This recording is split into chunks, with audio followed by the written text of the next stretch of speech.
thank you very much. Our esteemed guests, once again, we are now heading to the procession time, and I will request all of us who are robed to proceed to the upper part of the High Court where the procession will take place, and the Chief Justice will be joining us at that point. Additionally, I'm requesting the Army Band equally to move up because you will be leading us in that procession. You are, rest of us who are not robed, you will remain comfortably seated as we wait for that procession to join us in a few minutes thereafter.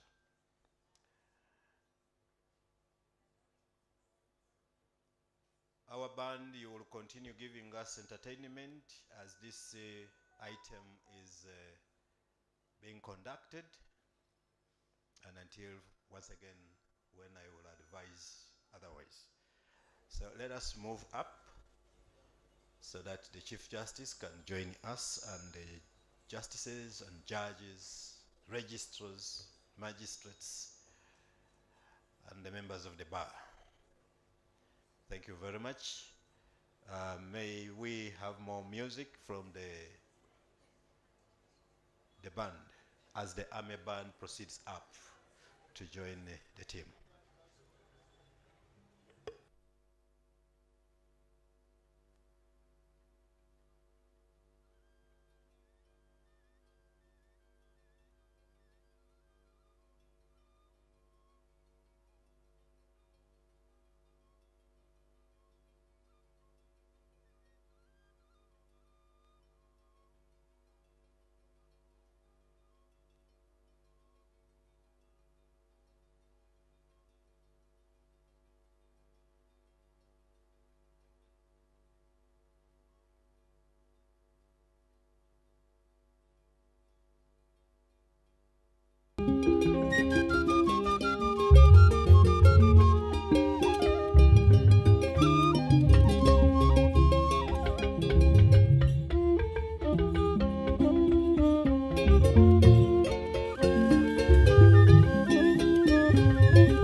Thank you very much.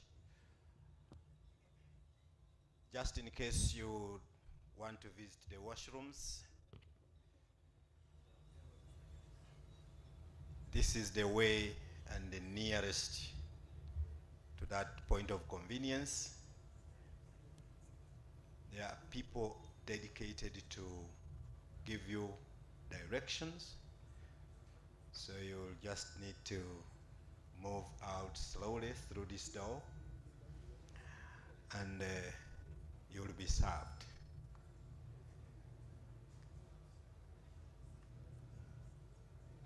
Yes, service providers. I wanted something to be done here. Yes, band, you can be giving us another one as the procession approaches.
shetukaza kwata marembo yewe zamushozi betere byanganga Yesu tiza shetukaza kwata marembo yewe zamushozi betere byanganga Yesu tiza shetukaza kwata marembo yewe zamushozi betere byanganga ira karya zubiri shubira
procession is now with us in the house.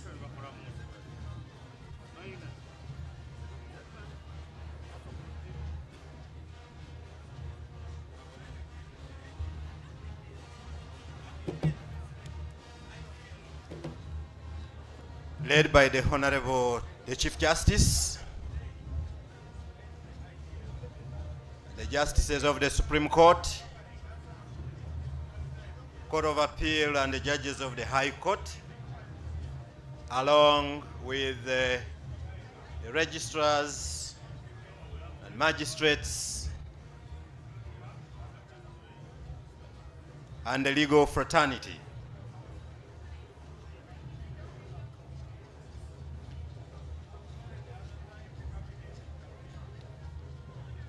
When they approach, we shall stand and receive them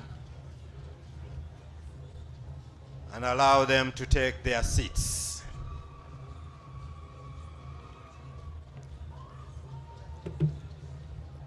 Let us rise and welcome the Honorable the Chief Justice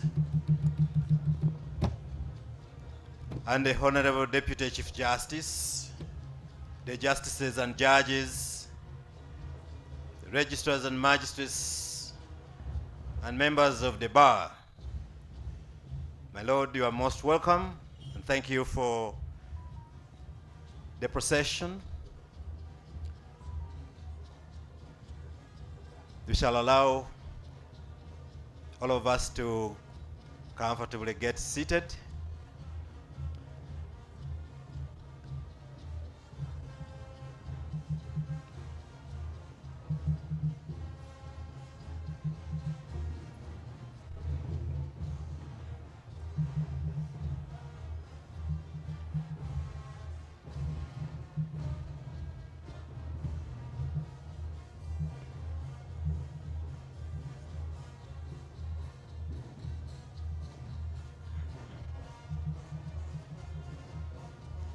Thank you.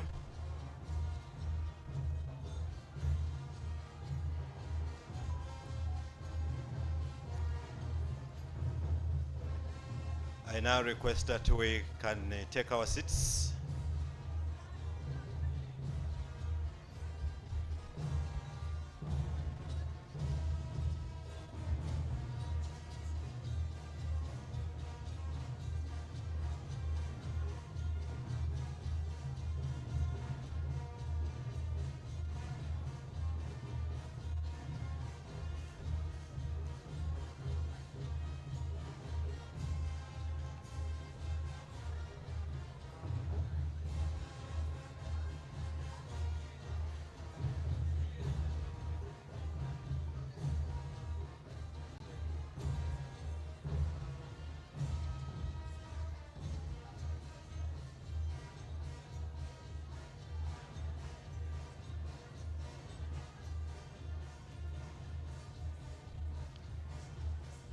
Thank you very much.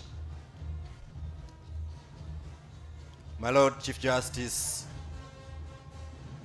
and my Lord Deputy Chief Justice, your invited guests are here with us, and we want to thank the Lord who has given us this day once again, and to giving us good health that has seen us go through this procession.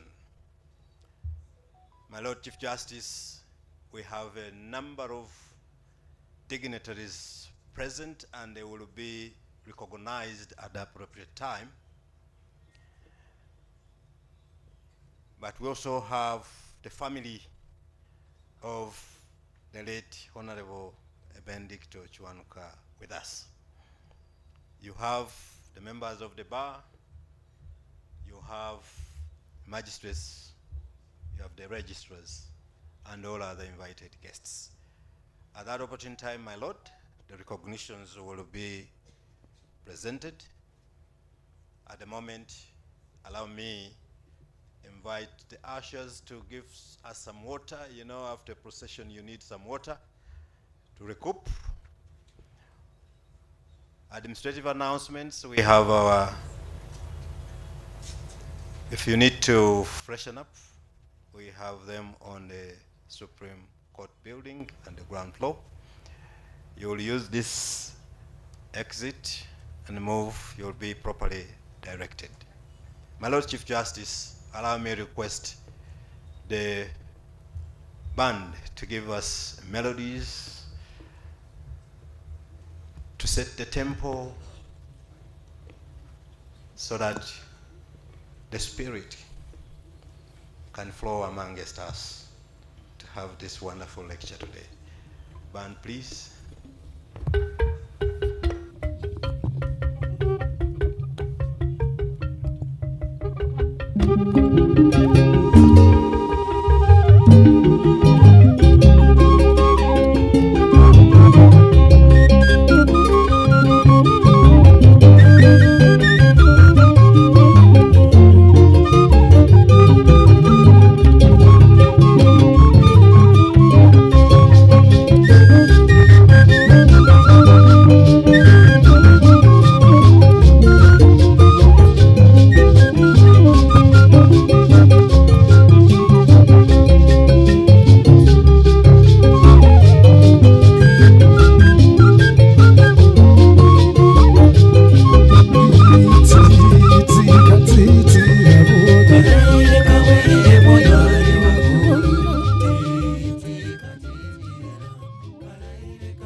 I request the top management of the judiciary to proceed and receive the chief guest, Honorable Minister and Attorney General.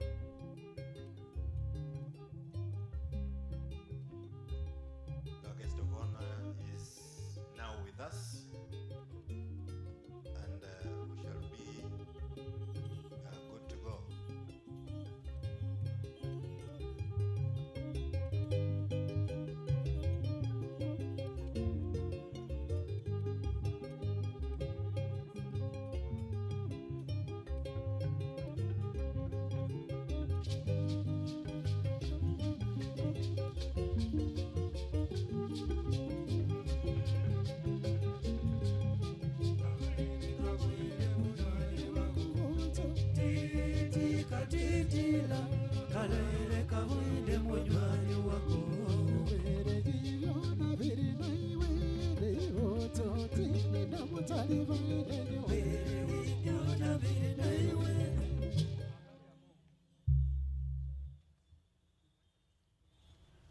Our guest of honor is joining us, and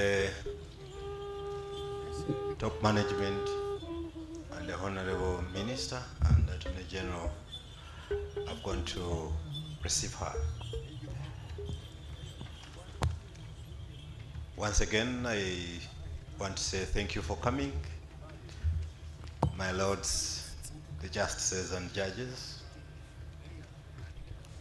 Thank you for being here on this day, and I want to thank the Lord who has given you the journey mercies to to be here with us.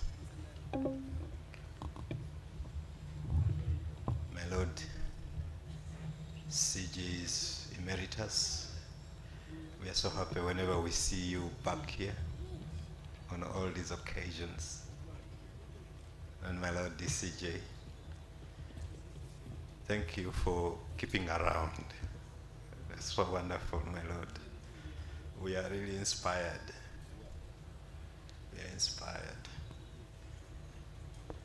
Thank you.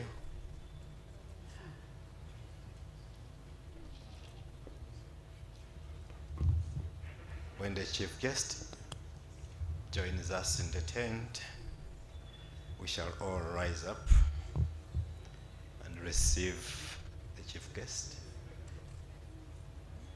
And we shall proceed with the anthems, and thereafter a prayer.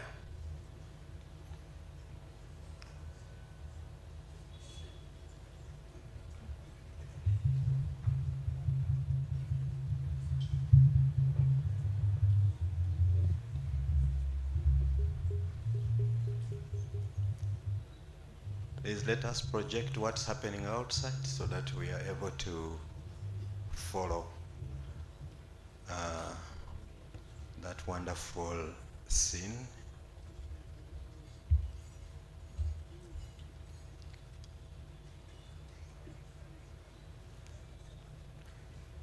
Wonderful networking out there, comparing notes. Wonderful. That's the guest of honor entering, to be received by the Honorable Chief Justice.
And we proceed to have the national anthems.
Guest of honor, with your permission, as we remain standing, allow me invite Monsignor Charles Kaswante to lead us into the opening prayer. Thank you.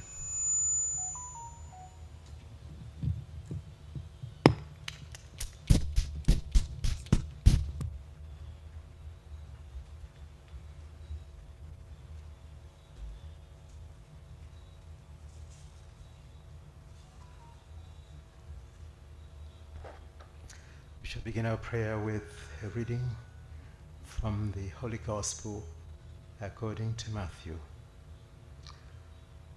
Blessed are the poor in spirit, for theirs is the kingdom of heaven. Blessed are they who mourn, for they will be comforted. Blessed are the meek, for they will inherit the land. Blessed are they who hunger and thirst for righteousness, for they will be satisfied. Blessed are the merciful, for they will be shown mercy. Blessed are the clean of heart, for they will see God. Blessed are the peacemakers, for they will be called children of God. Blessed are they who are persecuted for the sake of righteousness, for theirs is the kingdom of heaven. Blessed are you when they insult you and persecute you and utter every kind of evil against you falsely because of me. Rejoice and be glad, for your reward will be great in heaven. Thus they persecuted the prophets who were before you. Let us pray. God, our Heavenly Father, we glorify you and praise you. We thank you for our country. We thank you for the structures that keep her running. We thank you for today and for the gathering this morning to remember your servant Benedicto KIWANUKA. We thank you for having given him to us and in our country, and in the capacity he served his motherland till his life was abruptly ended. We thank you for the person he was and all the gifts you endowed him with. We ask you, Lord, that you raise up more people in our country, especially in the judiciary, who will be like him, fearless and ready to stand and promote justice in our country. Lord, bless this gathering this morning for the benefit of everyone in our land. May we all be touched by the events of this gathering, and may our country be blessed because of people like Benedicto KIWANUKA. We ask all this through Christ our Lord. Amen.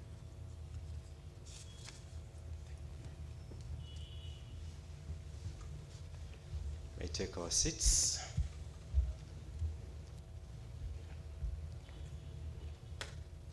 Our guest of honor, my Lord the Chief Justice and Deputy Chief Justice. Allow me at this juncture to invite the Acting Chief Registrar to take us through the program, lay the protocol, and also make some recognitions. My worship, you're always welcome. Thank you.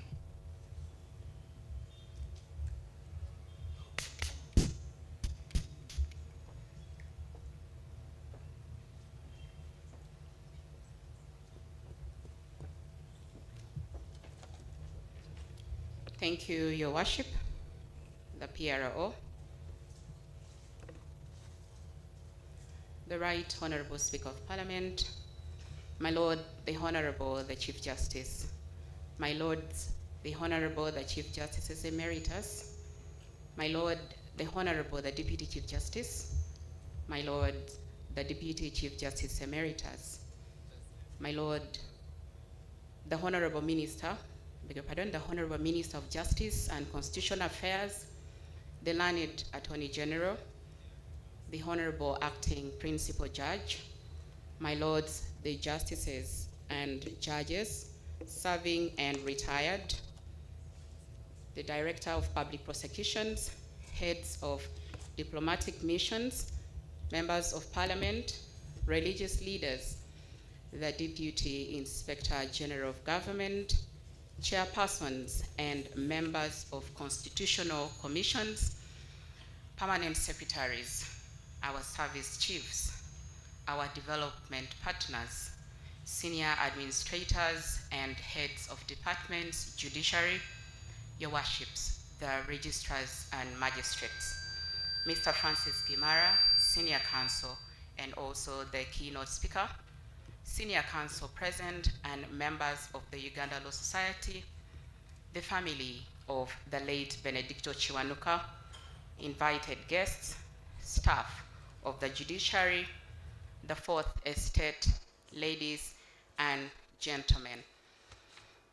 Frank D. Roosevelt, the 32nd President of the United States of America, said, courage is not the absence of fear, but rather the assessment that something is more important than fear. Similarly, on home ground, Nelson Mandela, in his book, Long Walk to Freedom, said, I learned that courage was not the absence of fear, but the triumph over it. 21st September 1972, a man with great courage was taken from his chambers in the High Court of Uganda by soldiers widely believed to be of the regime of the day, that is President Idi Amin. He was never seen nor heard from again. That man was the Chief Justice of the Republic of Uganda, Benedicto Kiwanuka. Fast forward 21st September 2018, on this very ground, the very first Benedicto Kiwanuka Memorial Lecture was held to honor and also keep sight of his legacy. A very good morning to you all. My name is Lamunu Pamela Ochaya. I am the Acting Chief Registrar of the Judiciary, and I welcome you to the 8th Benedicto Kiwanuka Memorial Lecture under the theme, Upholding Justice with Courage, Advancing the Legacy of Benedicto Kiwanuka. Right Honorable Speaker, we have a program, and I would like, with your permission, to run you through the same. We have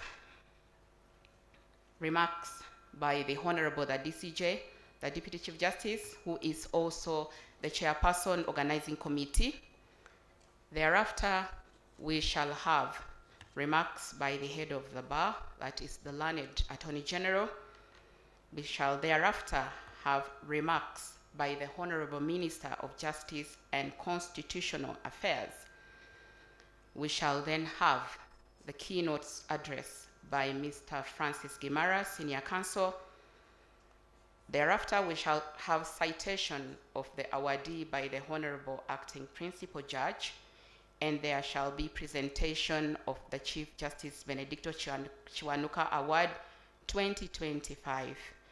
We shall have then remarks by the awardee.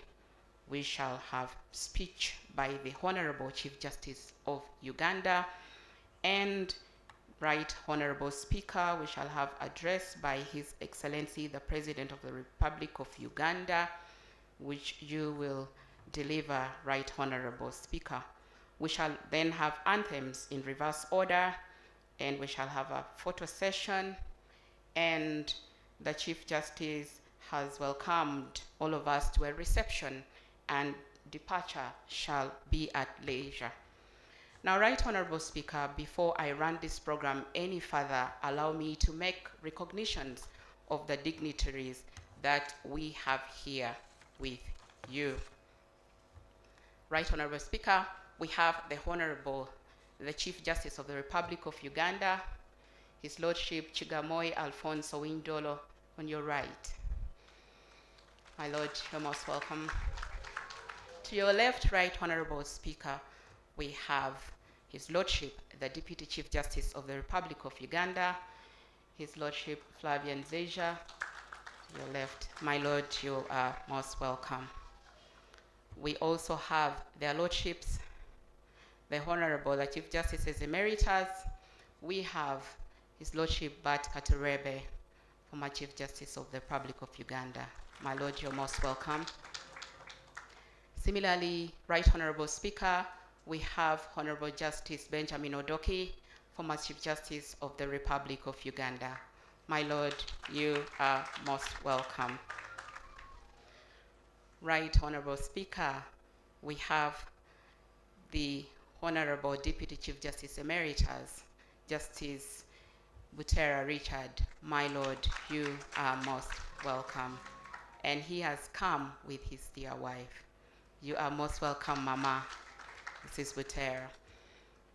Right Honorable Speaker, we have in our midst the Honorable Minister of Justice and Constitutional Affairs, Honorable Norbert Mao. You are most welcome, Honorable. We also have the learned Attorney General in our midst, Honorable Kiwanuka Chiriowa. You are most welcome. Right Honorable Speaker, in our midst we also have the Acting Principal Judge, Justice Jane Kajuga Okuo. My Lord, you are most welcome. And we have the keynote speaker, Francis Gimara, Senior Counsel, who will grace us with the message for this day. You are most welcome, Senior Counsel, and we look forward to hearing from you. Right Honorable Speaker, we have Justices of the Supreme Court present. My Lords, I will ask you to stand as we have only one actually, Justice Catherine Bamugemerere. My Lord, thank you for coming. We also have Right Honorable Speaker, Justices of the Court of Appeal. My Lords, I shall ask you to stand as a group due to time constraints.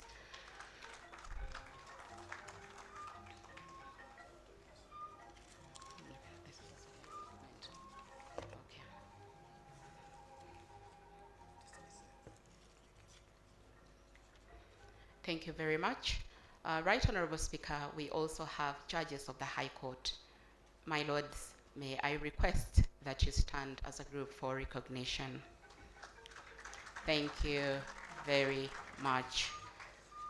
We have the family of Benedicto Kiwanuka Kajimu, and I will request that you stand up for recognition, the family of Benedicto.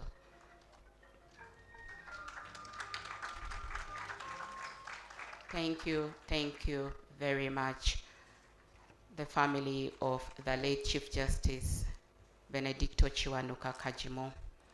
With your permission, Right Honorable Speaker, allow me to welcome the Honorable, the Deputy Chief Justice, who is also the Chairperson Organizing Committee, to come and make his welcome remarks.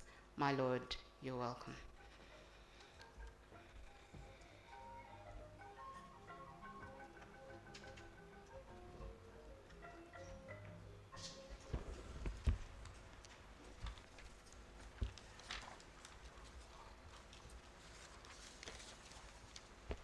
The Right Honorable Speaker of Parliament, representing the President of the Republic of Uganda, the Honorable the Chief Justice of the Republic of Uganda, Honorable Chief Justices Emeritus.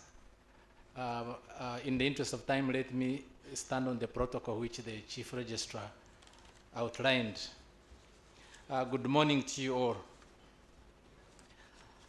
I heartily welcome the Right Honorable Speaker representing the President of the Republic of Uganda to this occasion for the commemoration of the late Justice Benedicto Kiwanuka. I also deeply welcome and thank you all, our visitors, for turning up in big numbers. Your presence is a testament of your commitment to justice, the rule of law, and honoring Kiwanuka's legacy. The late Benedicto Kiwanuka was the first Ugandan Chief Justice who was martyred for his commitment to human rights and the independence of the judiciary. Therefore, this annual commemoration is both a reflection and a continuation of his good works. The theme of this year is upholding justice with courage, advancing the Benedicto Kiwanuka legacy. We have a keynote speaker lined up to talk about the theme, and we look forward to his presentation.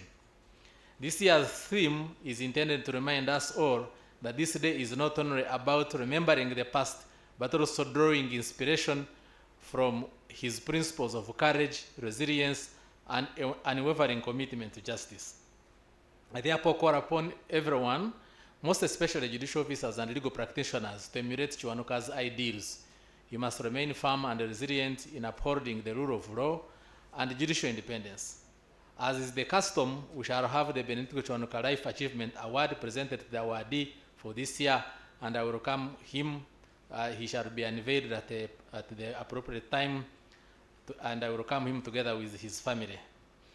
In pursuance of the ideals that the late Chief Justice Benedicto Kiwanuka died for, the judiciary is committed to advancing access to justice for all by eliminating delays, fighting corruption, and reducing case backlog.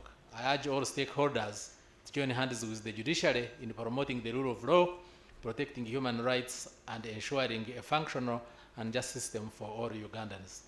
I take this opportunity to thank the Honorable Chief Justice, who has consistently ensured that this day continues to be celebrated annually. And in the same vein, I thank the Honorable Chief Justice who started this award. I commend all the members of the organizing committee for their efforts in ensuring that this day is a success.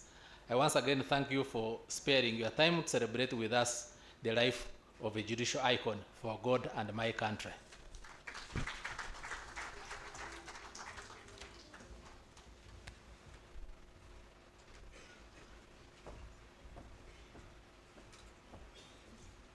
Thank you very much, the Honorable the Deputy Chief Justice, for welcoming us. And still, Right Honorable Speaker, in honoring the sacrifice and commitment to rule of law by Benedicto Kiwanuka, and before I call the next speaker, allow me to make more recognitions, Right Honorable Speaker. We have Ms. Maureen Kasande, the Undersecretary Judiciary, who is also representing the Permanent Secretary to the Judiciary. You're most welcome. Right Honorable Speaker, we have retired judges and justices and judges, and Right Honorable Speaker, allow me to introduce them to you. We have Honorable Justice Remy Kasule, retired Justice of the Court of Appeal. My Lord, we are honored to have you. We also have Honorable Vincent Zerukize, retired Judge of the High Court. My Lord, thank you for coming. We have the Honorable Lady Justice Flavia Senoga Anglin, retired Judge of the High Court. My Lord, we are honored to have you. Right Honorable Speaker, we also have religious leaders present in our midst, and we have Monsignor Charles Kasibante, representing His Grace, the Archbishop Paul Semogerere of Kampala Archdiocese. Senior, you're most welcome.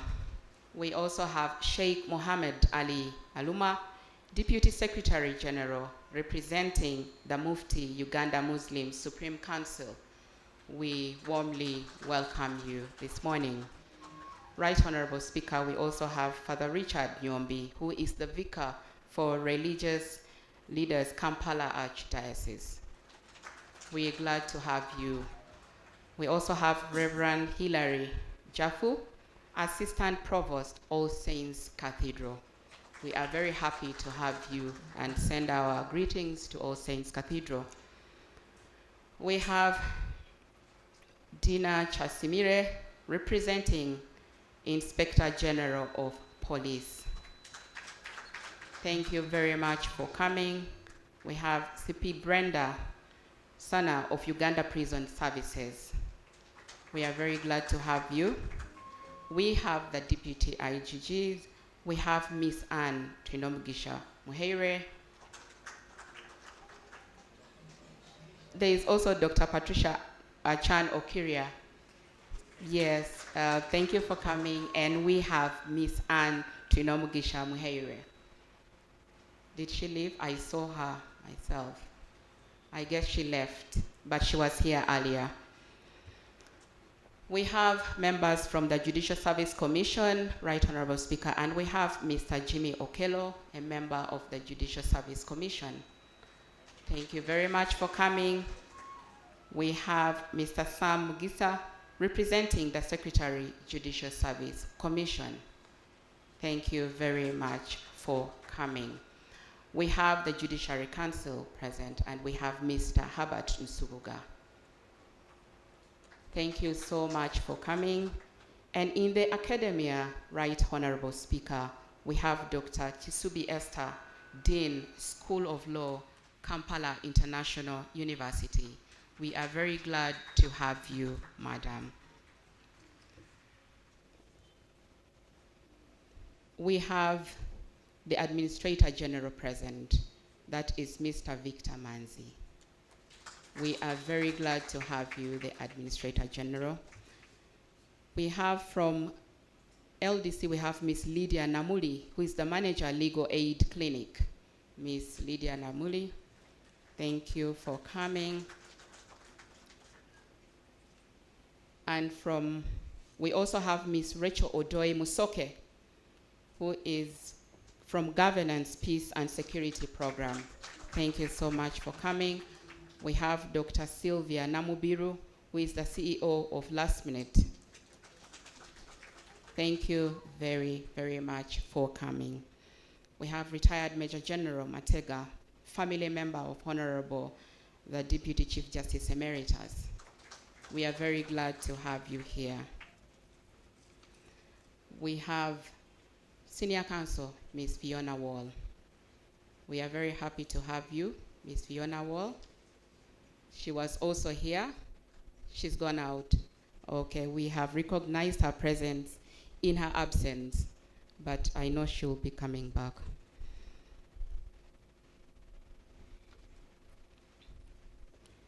We have heads of diplomatic missions. We have heads of diplomatic missions. We have His Excellency Matthias Schava, the Netherlands. And we have His Excellency Ode de Jong. We are very glad to have you. We have development partners, Sharon Lesa Nyambe of the UNODC. Thank you very much for honoring our invitation.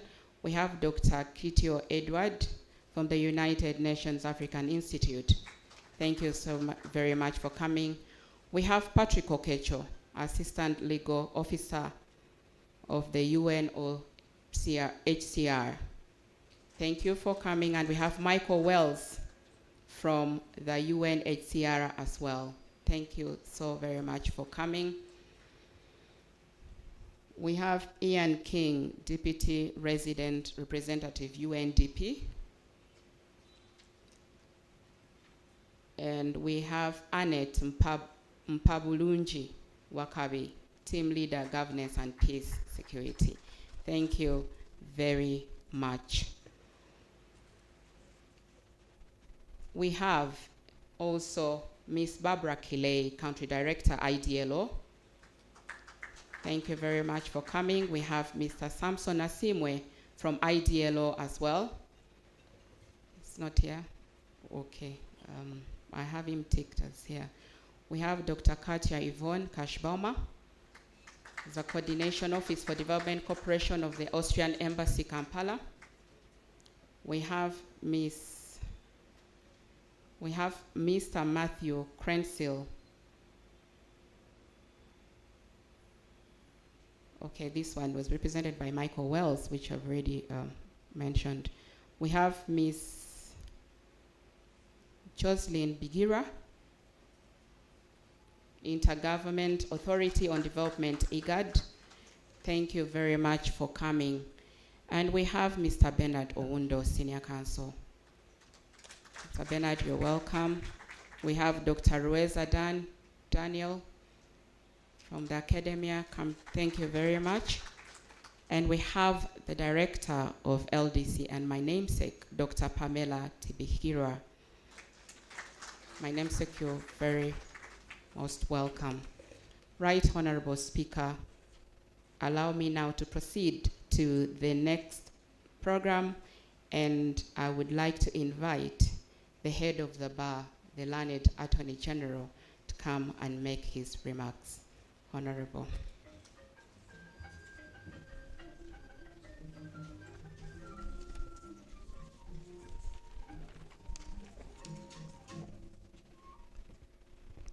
The Right Honorable Speaker of Parliament, Annette Among, whom we fondly call Triple A, representing His Excellency the President today. Your Lordship, the Honorable the Chief Justice, Alfonso Winyidolo, the Deputy Chief Justice, Justice Zeija, Chief Justices Emeritus present, Cabinet Ministers present. Ladies and gentlemen, allow me to stand on the protocol already established. It is with profound honor that I stand before you on this solemn occasion as we gather to commemorate the life, the legacy, and the extraordinary contribution of the late Honorable Chief Justice Benedicto Kajimu Mugumba Kiwanuka. 53 years have passed since that fateful day on 21st September 1972, when the Chief Justice Kiwanuka was last seen alive. We are reminded today not merely of a life so brutally cut short, but of a light that still shines, a beacon guiding our commitment to justice, constitutional order, and the dignity not only of the law, but our fellow man and woman. Benedicto Kiwanuka was not simply a Chief Justice. He was an embodiment of judicial independence, a steadfast guardian of constitutional governance, and a man whose moral courage set a standard that transcends generations. From June 27, 1971 to 21st September 1972, that is his tenure, though brief, was marked by a fearless fidelity to the rule of law. At a time when authoritarian currents swept across our continent, he stood as a resolute bulwark against the erosion of constitutional order. He did not yield to intimidation. He did not compromise the independence of the courts. In so doing, he etched his name in our national history as a jurist of principle and honor. From his life and sacrifice, 3 enduring lessons speak with as much urgency today as they did in his time. 1, primacy of judicial independence. Chief Justice Kiwanuka understood that once the judiciary bows to political or public expedience, it ceases to be a judiciary at all.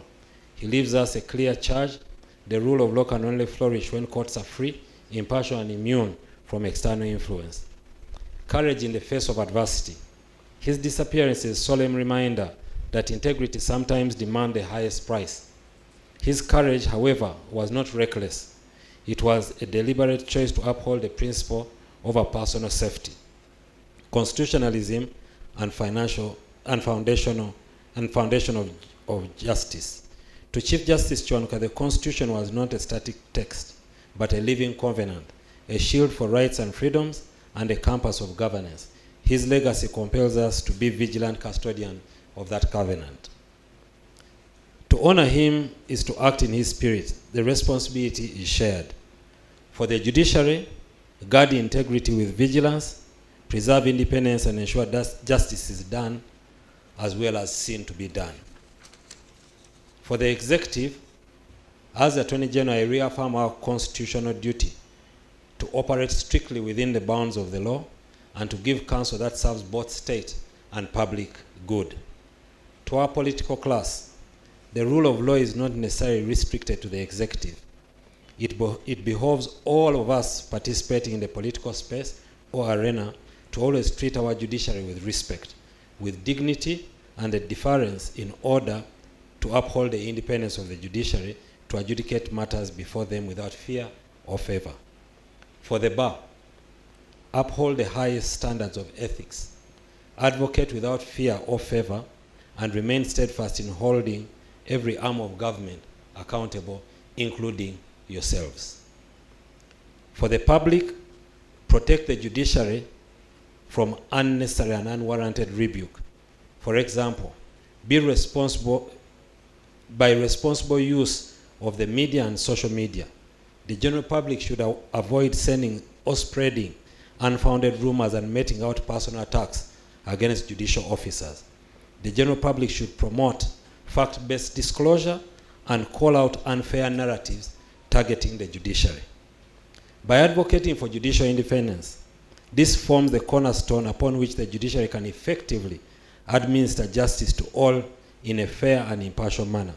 Therefore, I call upon the public to support organizations and the media outlets that promote judicial independence and speak against clear threats to it. Respecting court's decision, even when you disagree with them, by expressing constructive criticism within the legal and ethical limits. For example, by appealing the decision that you disagree with. That's how you do it legally. D, advocating for rule of law and engaging with the judiciary through transparent channels like bar bench meetings and supporting judicial education programs that enhance accountability. And lastly, the need for the public to foster public trust and confidence in the judiciary and ensure that they do not engage in attempts to delegitimize the judiciary for political or personal gain. My Lord, the Chief Justice, the Right Honorable Speaker, I always call upon the public to be mindful that there is a common misconception that judicial independence is only, if at all, interfered with by the executive. This is entirely untrue. First, the executive does not interfere with the judiciary. Secondly, the unwarranted attacks on the judiciary by the public in an attempt to intimidate the judiciary into making favorable decisions is a more clear form of interference of judicial independence. So I call upon all of us to refrain from such acts. The struggle that defined Kiwanuka's service is far from over. We face new and complex challenges.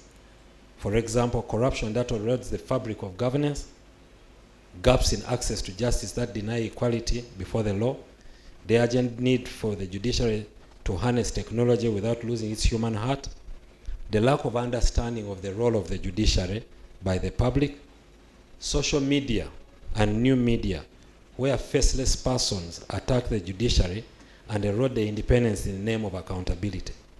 And lastly, the failure to understand the role of the judiciary in economic emancipation of our country. If we meet these challenges with the resolve that Chief Justice Kiwanuka displayed, we will not only preserve his legacy, but we will extend it. As we mark this 8th memorial lecture, let us renew our covenant with the values he held. Defend judicial independence without compromise, uphold the Constitution as our supreme law, guarantee equal access to justice for all, maintain uncompromising professional ethics, and nurture a national culture rooted in respect for the rule of law. In conclusion, Chief Justice BENEDICTO Kiwanuka's life was cut short, but his ideals live on. In every verdict that favors the truth, in every lawyer who serves justice, and in every citizen who believes in constitutional order.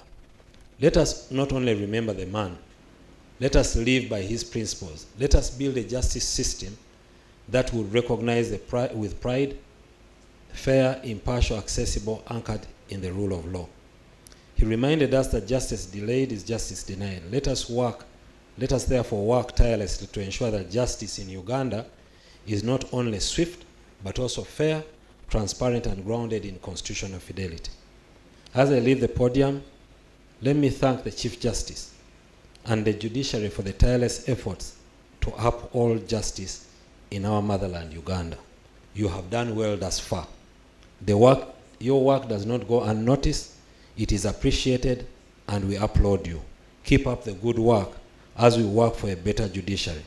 May the office and my office and the entire government will continue to support the judiciary in this endeavor. Let me also congratulate the yet to be unveiled awardee of the BENEDICTO Kiwanuka Award 2025. I am sure the decision made by the judiciary is fitting. May the memory of the late Chief Justice BENEDICTO Kiwanuka continue to guide and inspire our collective service and to the noble cause of justice. I thank you. I say all this for God and my country. Thank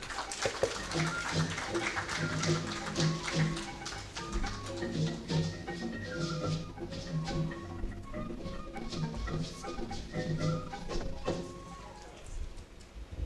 Thank you very much, the learned Attorney General, for these remarks. Right Honorable Speaker, allow me to make a few more recognitions before we move to the next program.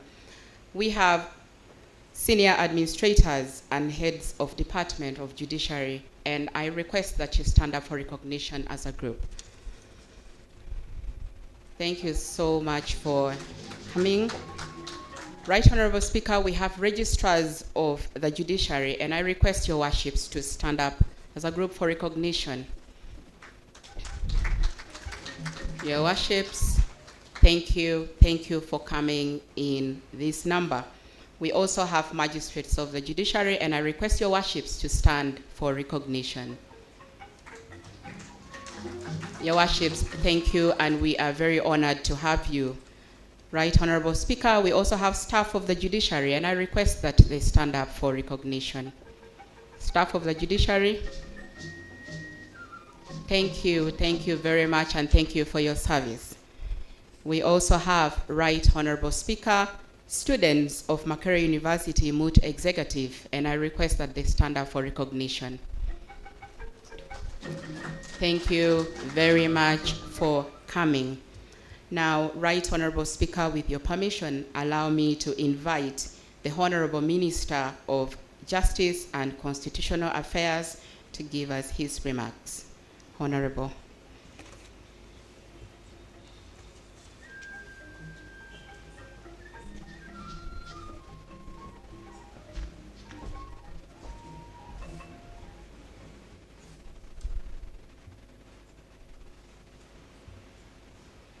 Our guest of honor, the Right Honorable Speaker of the Parliament of Uganda, representing the President of the Republic of Uganda,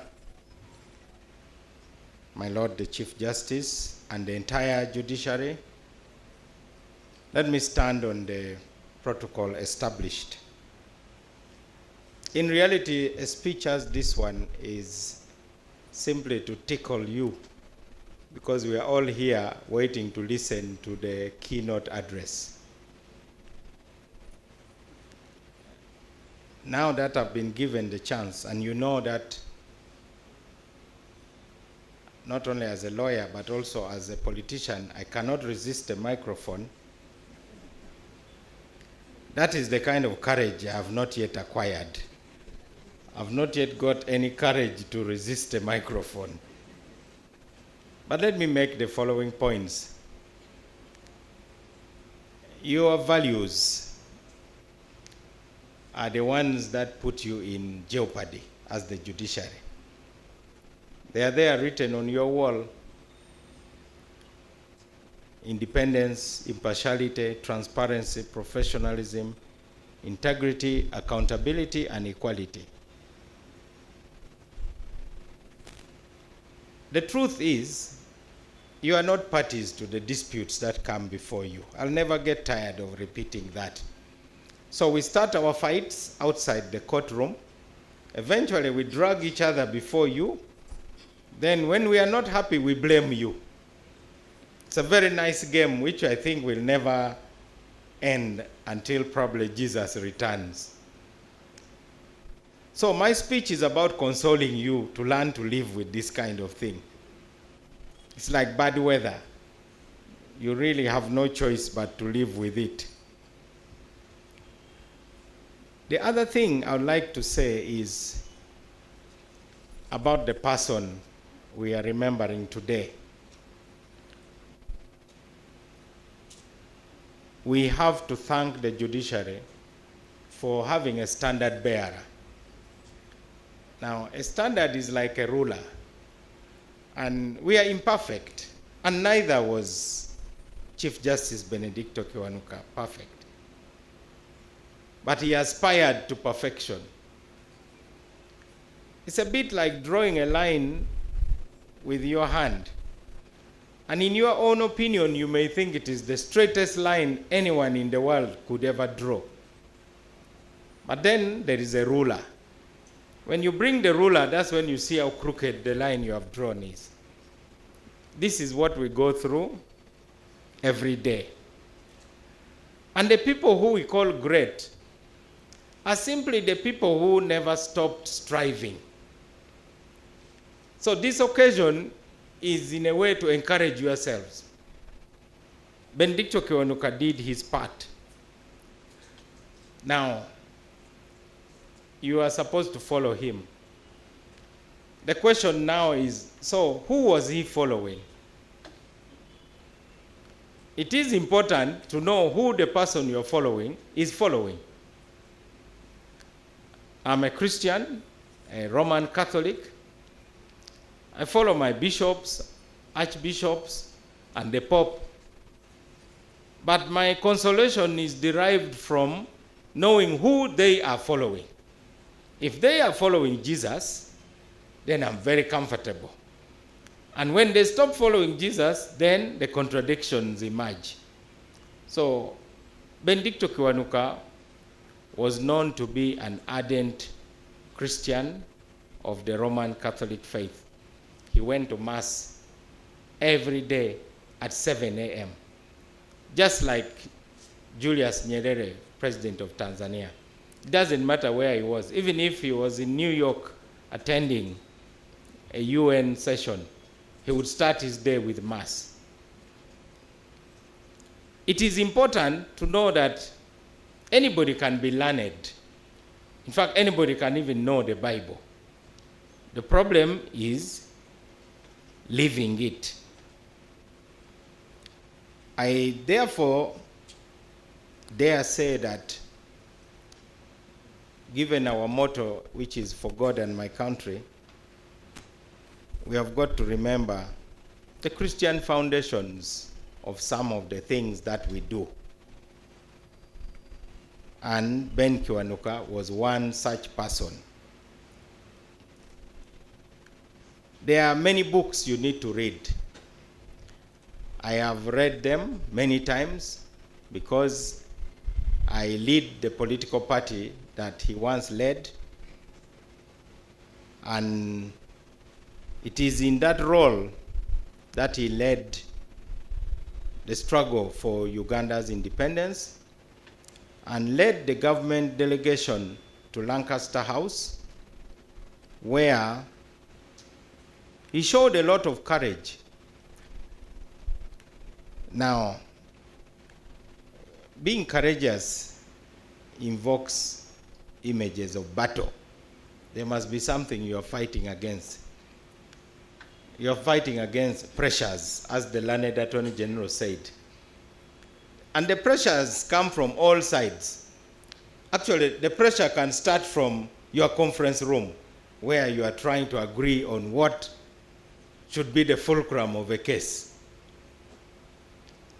And then you have pressures, seniority, I'm more senior than you, so give way to me. That is one arena of pressure, particularly if you're a young judicial officer. The other arena is, of course, now where you have to resist pressures of those who are politically powerful. Now, for us who are in politics, we lead multitudes, and our goal usually is to win. At least I will be honest enough to say that.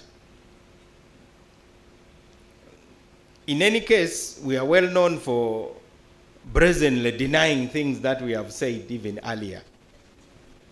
So and now we thank God for AI, because I can say something and later say, no, that was AI generated. I never said it.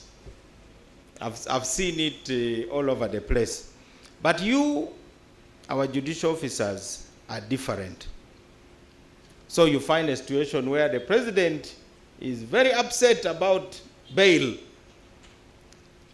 And you must know why he talks like that.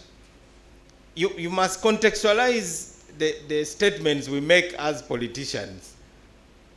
He has an audience. And many times, my Lord the Chief Justice, you have defended the right of accused persons to bail in the presence of the president. Now that is courage. Even your predecessor did that. Just after the president had said, I don't want bail for those who have been accused of heinous crimes. And then the Chief Justice stands up. My colleagues in the judiciary, please continue granting bail according to the law. And the president is seated there. I love that. After all, the law is written. It is in black and white. Now, the worst cowardice is when you start censoring yourself without anybody even talking to you. You start imagining. And some of those pressures also are the pressures of careerism, of course. We all want to rise. If you are a priest, you want to be a bishop. If you're a bishop, you want to be an archbishop. And probably to become a cardinal and then sit in that conclave. And by chance, you can easily be elected the pontiff. That's another form of pressure.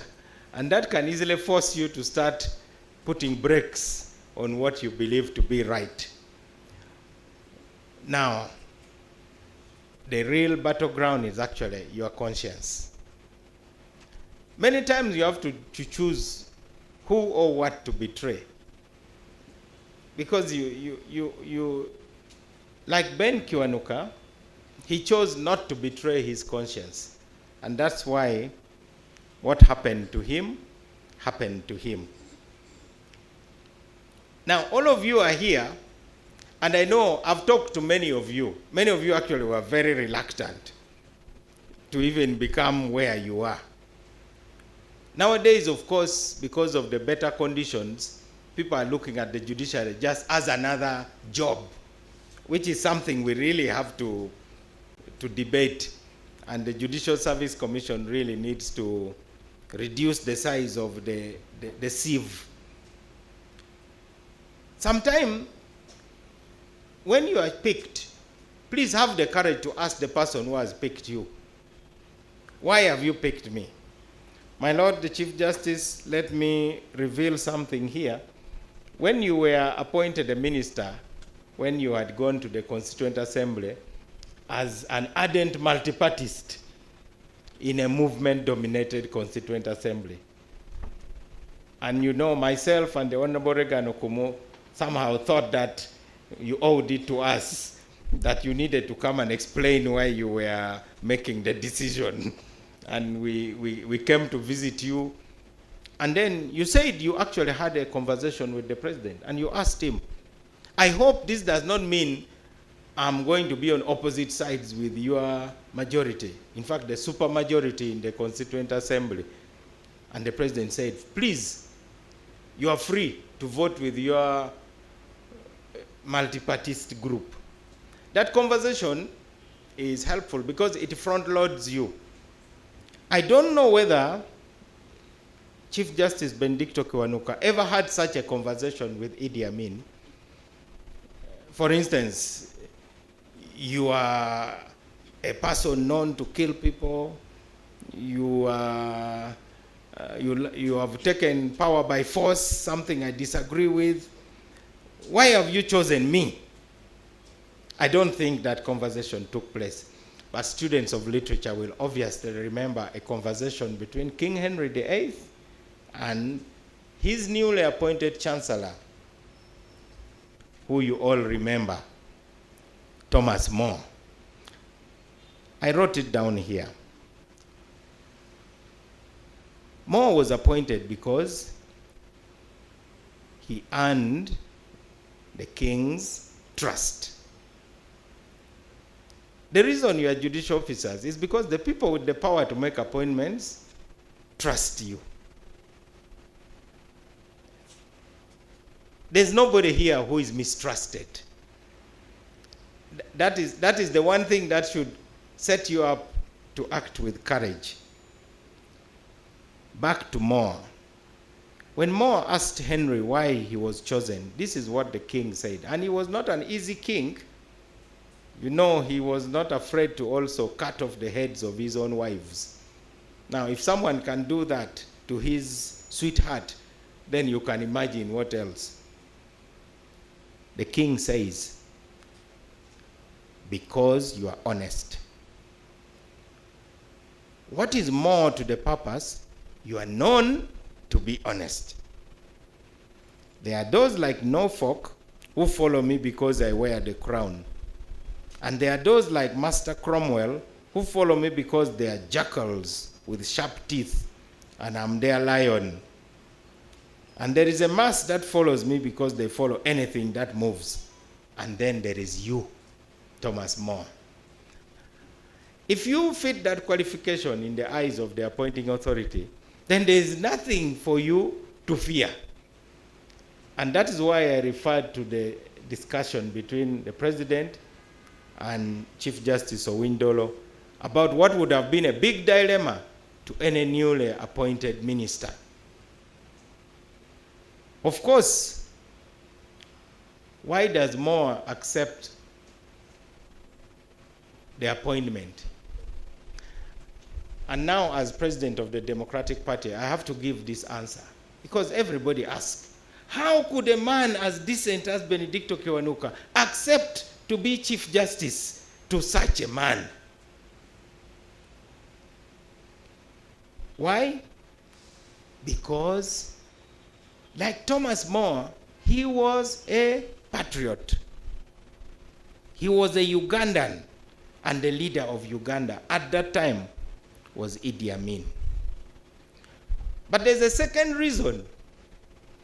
He believed he would make a better Chief Justice than any other Ugandan then alive at that time. Of course, being a Chief Justice under Amin puts you in a very awkward situation.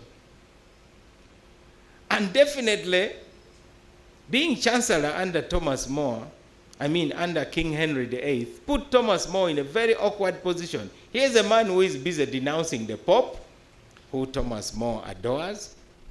And here is a man who wants divorce contrary to the rules of the church. In fact, he ends up establishing himself as the head of the church. That's why we have the Church of England. So there are two reasons why Benedicto Kiwanuka accepted.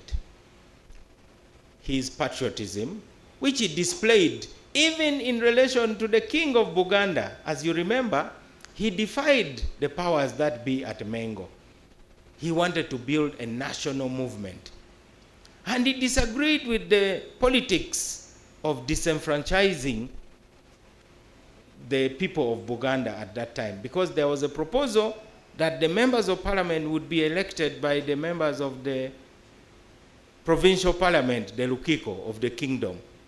And Benedicto Kiwanuka said no. Everybody else, the Bachiga, the Acholis, the Karamajong, they are going to cast a vote each. What's wrong with you who think that somebody else sitting in Bulange should vote on our behalf? For that, he was ostracized. He was denied power. So he chose principle over power.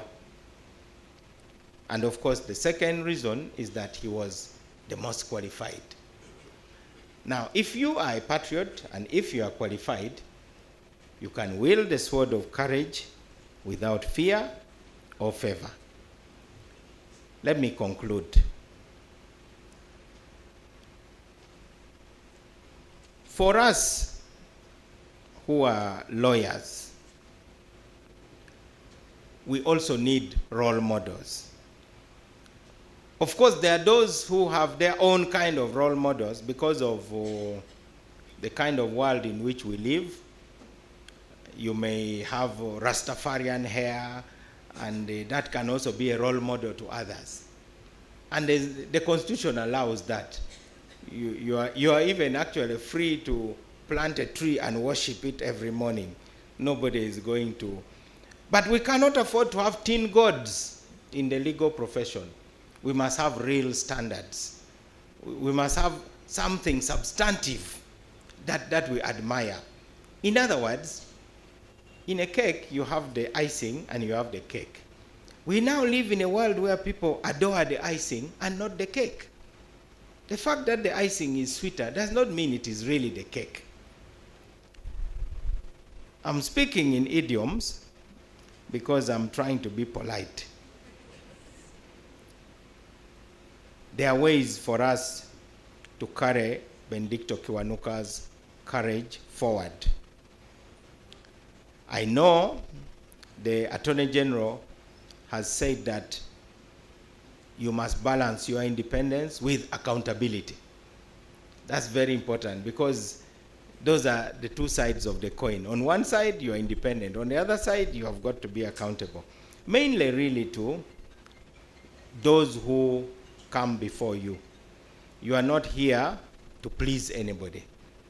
You are here to serve the truth. It comes at a cost sometimes. You get written about badly.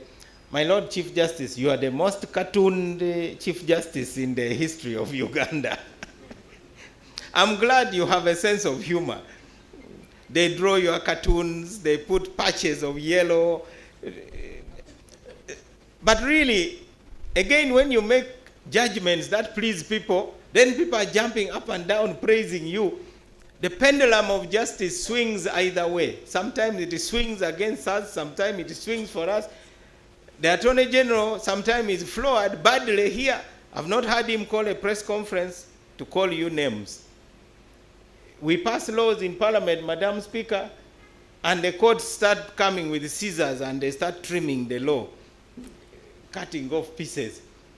This is something we must accept as the system which is the best, apart from having anarchy. We need the judiciary, or else we are going to have anarchy.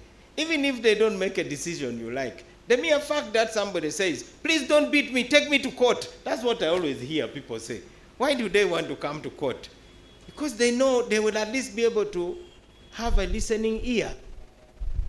Provided it is balanced, that's what matters the most. So let us ensure that justice is accessible and not just technical. I have previously made a controversial statement that the Constitution is not a suicide pact. That if the alternative is for the nation to die, then you rather throw the Constitution. Because there's no Constitution unless there's Uganda first. Of course, I was lambasted by the law professors. I one day will defend myself. Your use of technology and innovation is most welcome, and it allows that justice is accessible. And then for the lawyers, I have to thank you for offering pro bono services, because you make justice accessible to the ordinary people. I say that with pride because I was a legal aid lawyer myself in my early years. And the government has supported access by ensuring that courts are as near as possible to the people. And we have to salute the leadership of the Chief Justice and the team here for ensuring that now we are going to have courts of appeal. We are going to have a magistrate's court in every constituency. These are efforts that people don't talk about. But when you make one judgment which the people are unhappy with, they forget everything you have done. The use of the ECMIS, which now is being balanced also at the Attorney General's chambers with something they call, is it EDOC? Yes.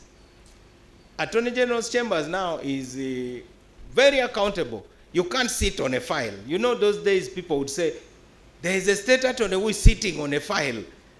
The Attorney General can see on his screen.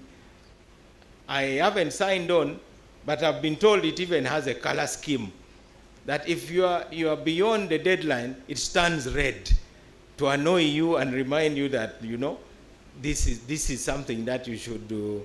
You should up your game. So today, Ben Kiwanuka still speaks to us. In fact, the keynote speaker is Benedicto Kiwanuka. Through his life, he speaks to us. He is saying, monitor and shape your lives according to the values that he upheld. So, the remembrance cannot just be in that statue or the plaque or the award you are going to give. The best remembrance is through the actions of all of us. I thank you very much.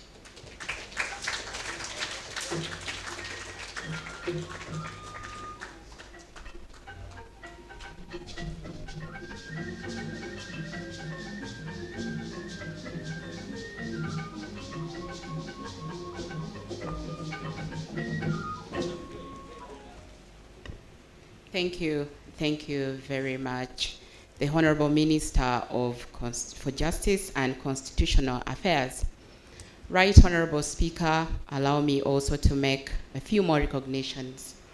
We have the advocates, members of Uganda Law Society and the legal fraternity. May I request that you stand up for recognition? We are very glad to have you here, our dear members and stakeholders. We also have the former Katikkiro of Buganda, Mr. Mulwanyamuli Semogerere, who is also a member of the Ben Kiwanuka family. Thank you, we are honored to have you. We have Mr. Musa Mujoy, Advisor, Human Rights and Accountability, Governance and Security Program Secretariat, my OB. You're very welcome. We also have Mr. William Tumwine, representing the Registrar General, URSB. Thank you very much. We are very glad to have you. And now, Right Honorable Speaker, allow me to move to the next program. And in that, I invite the Honorable, the Deputy Chief Justice, who will invite the keynote speaker, Mr. Francis Gimara, Senior Counsel. My Lord.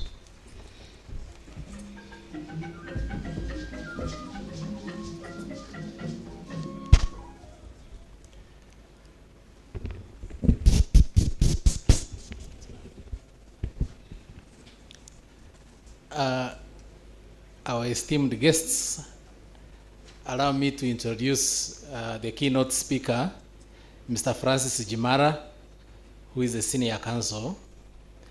I request you to stand up, sir. Francis Gimara, senior counsel, is a legal practitioner and a jurist with a demonstrable record of integrity for over 20 years. He is a skilled legal practitioner with expertise in corporate governance, alternative dispute resolution, and regional integration law. He is highly respected senior counsel and has been ranked by Chambers International as one of the leading lawyers in the 2025 ranking. He holds degrees and professional certifications in law. So, you know, he's famed when he was president. He started something called Bury the Cat. I'm sure the lawyers remember.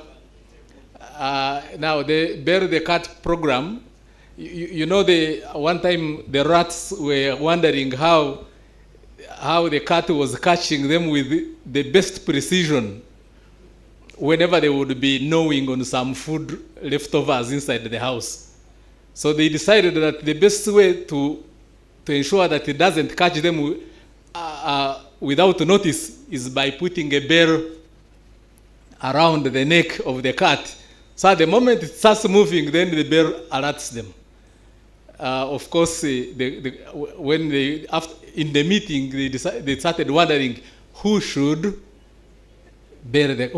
actually put that bell. Up to now, the cat is still catching mice. So, of course, that was an anti-corruption strategy, which is commendable. Of course, he's famed for that. Now, leadership. He is the head of African Law Practice, East Africa, a fully integrated law and professional services firm with presence in Kampala, Juba, Nairobi, and Dar es Salaam. So he's regional.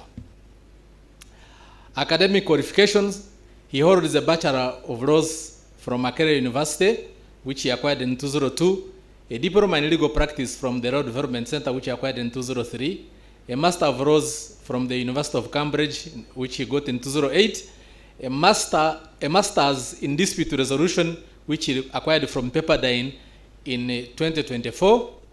And in addition, he holds a postgraduate diploma in business management, Heriot-Watt University in 2013. That's where he acquired it from. Diploma in corporate governance, which he acquired from the Institute of Corporate Governance 2024. and a certificate in international commercial arbitration, which he acquired in Pepperdine University in 2024. Professional engagements, he is the current chairperson of the PPDA Appeals Tribunal, and he became chairperson in 2021. He is a board member with several reputable institutions and companies in East Africa, including Center for Public Interest Law since 2009, Tanzania Cement Company in 2024, DFCU Limited in 2024, and was recently appointed to the board of MTN Foundation Limited in 2025. He is an advisory council member, Commonwealth Enterprise and Investment Council, what we normally call CWEIC, since 2021. He is a member of the committees of the Judiciary of Uganda, including the Law Reform and Research Committee and Case Backlog Monitoring Committee. Additionally, he is a member of the Judiciary of Tanzania ADR Committee. He has in the past served as inaugural chair of the Governance and Ethics Committee, Rotary District 9213, 2024-2025, and the president of the Uganda Law Society 2016-2017. He belongs to a number of professional associations. He's a member of several legal professional bodies, including the Uganda Law Society, the East African Law Society, International Bar Association, Pan-African Lawyers Union, and Chartered Institute of Arbitrators. Extracurricular, he is a Rotarian with the Rotary Club of Kampala and the chief convener of the Guru City Marathon in northern Uganda, which takes place every first Saturday of December. But he has actually participated in marathons in the entire East Africa, including a marathon on Mount Kilimanjaro. That is the person that is going to speak to you today. Senior Counsel Jimara, it's my pleasure to invite you to come and address the theme of the day.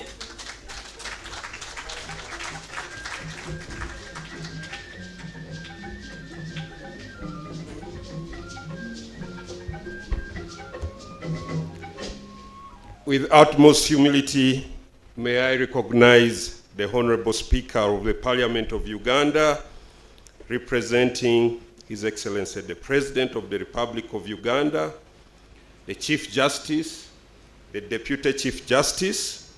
Allow me, with again a lot of respect, stand on the protocol well elaborated by the Acting Chief Registrar. I am deeply honored and humbled to be invited by the Honorable Chief Justice, His Lordship Alphonse Chigamoy Owinydolo, to deliver this keynote address. I thank you, my Lord Chief Justice, for the invitation. However, when I got this invitation through the organizing committee, my first response was to decline. Why? Because when I looked at the people who had presented the earlier memorial lectures, most of them had reached the mountain top of their careers. Former Chief Justices, Justices of the Supreme Court, and then me, who is just downstairs the mountain, what would I do delivering such an eminent talk? So the first response was to tell the Acting Chief Registrar that that's not possible, give me time to think about it. And then I found solace in something that happened many years ago. Before 36 years, I had been invited to be a canon of the Church of Uganda by two bishops. Again, I reflected then, at 36, 34, being a canon of the Church of Uganda. So I declined to be a canon because the people again who had been lined up for that canonship were retired senior citizens who had done a lot for this country. But one of the bishops was so stubborn, he decided to put my name on the day of ordination, even when I didn't show up, and took a picture. He said there's a canon who has declined. to come. So I thought about it, but again, when I looked at the topic of today, the theme, upholding justice with courage, I thought that maybe I should come and speak to that theme, maybe. And the reason for me was very simple. This is not an address to the audience alone, but I'll be speaking to myself as well, because it resonates with me. So I said, let me write something I would like to speak to about myself. So as I read this, I'd like to let all of us know that's also something that is very personal to me as I speak. And of course, the question for me and all of us is, how are we advancing Benedicto Kiwanuka's legacy? That's the question. And we know that in any country, there are moments that alter the course of history. For Uganda, the person of Benedicto Kagimu Kiwanuka and what happened to him is one of those moments that altered our history. Benedicto Kiwanuka has been articulated by many people, was more than just a political leader. He was a lawyer, a servant leader, a statesman, a martyr, and above all, a patriot of justice. He stood at the dawn of our independence as our first Prime Minister of Uganda, and later as the first Ugandan Chief Justice. And he came forth to embody the values that we all would wish to see for ourselves, to see for our families, to see for society. The values of integrity, courage, and dedication to the rule of law in a fragile new nation. His leadership, though came to a tragic end, reminds us that legacy must transcend a tragic end. His legacy is a testament to principled leadership in a post-colonial Uganda. It's also a testament that your ideals can continue to live on even when you are gone. His voice continues to echo in our constitution, in our courts, and in every fight for justice and human dignity. His legacy goes beyond books and memorials. And I want to start by saying 3 things for me as a student of leadership that I remember about his legacy. Because as leaders, the thing that we must be concerned about is our legacy. What will I be remembered about when I'm no longer in this office? For Benedicto Kiwanuka, 3 things come out very loudly. That one, that the fight, there is an ongoing fight for justice in Uganda and beyond. And in an era where political pressures, like it has been pointed out, oftenly challenge the rule of law, Benedicto Kiwanuka reminds us that authentic leadership requires nothing else but integrity and a willingness to sacrifice for the greater good of society. The second point, he reminds us that leadership should never and is not measured by how long you have lived, but by the strength of the principles you are willing to stand up for, even if it costs your life. And the third thing, he reminds us that authentic leadership should not and must not succumb to fear. He emphasized that power must be accountable and that every person's dignity must be legally protected. We all know, like the Attorney General and the Minister of Justice have ably stated, that his appointment came at a very difficult time. And there were questions why such a decent man would take up that appointment. President Amin had just taken power 5 months earlier, and the rule of law had been replaced by rule, by decree, and we all know the events that led to his tragic death. It is that one act of saying that if everyone has declined to hear Daniel Stewart's habeas corpus applications, bring the file to me. That's what cost his life. And in ordering, issuing a writ of habeas corpus and ordering Stewart's release, he stated, and I quote, that the military forces of this country have no powers of arrest of any kind whatsoever. That courage, that statement, that action cost him his life.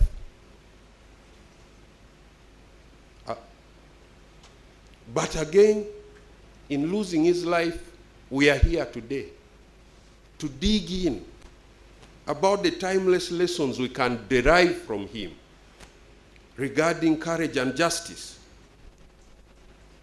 Courage is the soul of justice. Justice without courage is fragile. Courts may pronounce, but without fearless judges, justice cannot be pursued and defended. Benedicto KIWANUKA understood this well. He said the pursuit of justice requires, he taught us that the pursuit of justice requires the willingness to confront tyranny, corruption, and violence, even when the personal cost is high. His life challenges us that today in a world where judicial officers, human rights defenders, and reformers face challenges, his example reminds us that without courage, justice is nothing but rhetoric. I am reminded by the words of Honorable Justice William Wako Wambuzi during the first Benedicto KIWANUKA Memorial Lecture. My Lord Chief Justice, he called for KIWANUKA's legacy of fearless commitment to justice and the rule of law to be protected as a national trust and heritage. And it is very commendable that by bringing on board an award to deserving citizens, that clarion call by Justice Wambuzi, Chief Justice Emeritus, has been answered. But again, his clarion call of upholding justice with courage, which was issued in 2018 during the first memorial lecture, is a reminder that this noble institution of the judiciary should be protected, should be promoted, and should be developed to develop internal strength to protect the rights of citizens. We must, like the Attorney General has ably stated, ensure that our courts are free from any interference. People like to talk of only executive interference, but I agree with him, interference from any angle. The courts must be guided solely by law and conscience. The Benedicto KIWANUKA story reminds me of a story I read from the Roman Empire involving Helvidius Priscus. He was a Roman senator, very outspoken, but whom Emperor Vespasian commanded not to appear in Senate.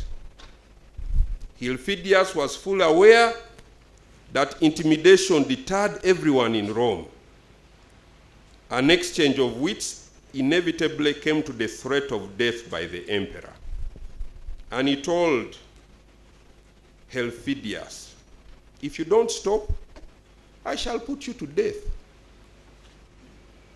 Helvidius fiercely looked Vespasian in the eye and said, you will do your part, and I will do mine. It is your part to kill. It is mine to die. But not in fear. Yours to banish me, mine to depart without sorrow. And as truly Vespasian promised, Helvidius was banished, he was kicked out of the palace and later executed. He lost his job, he lost his life. The two things we fear to lose most. However, we must remember that the most crucial point is that despite having lost those things, the job and the life, they actually utilized them while they were at it. I share this story to inspire our self-reflection through Benedicto Kiwanuka's bravery. He had his life and his role as Chief Justice, and he wasn't afraid to risk losing either. In fact, he reminds us that we have more strength than we think. If they can force you, Seneca told Hercules, then you have forgotten how to die. Ultimately, both stories show us that while power may be fleeting, principles endure. Helvidius and Kiwanuka's assassins followed them in death. And they are long gone. But the difference is that unlike their assassins, their names are written in history with indelible ink.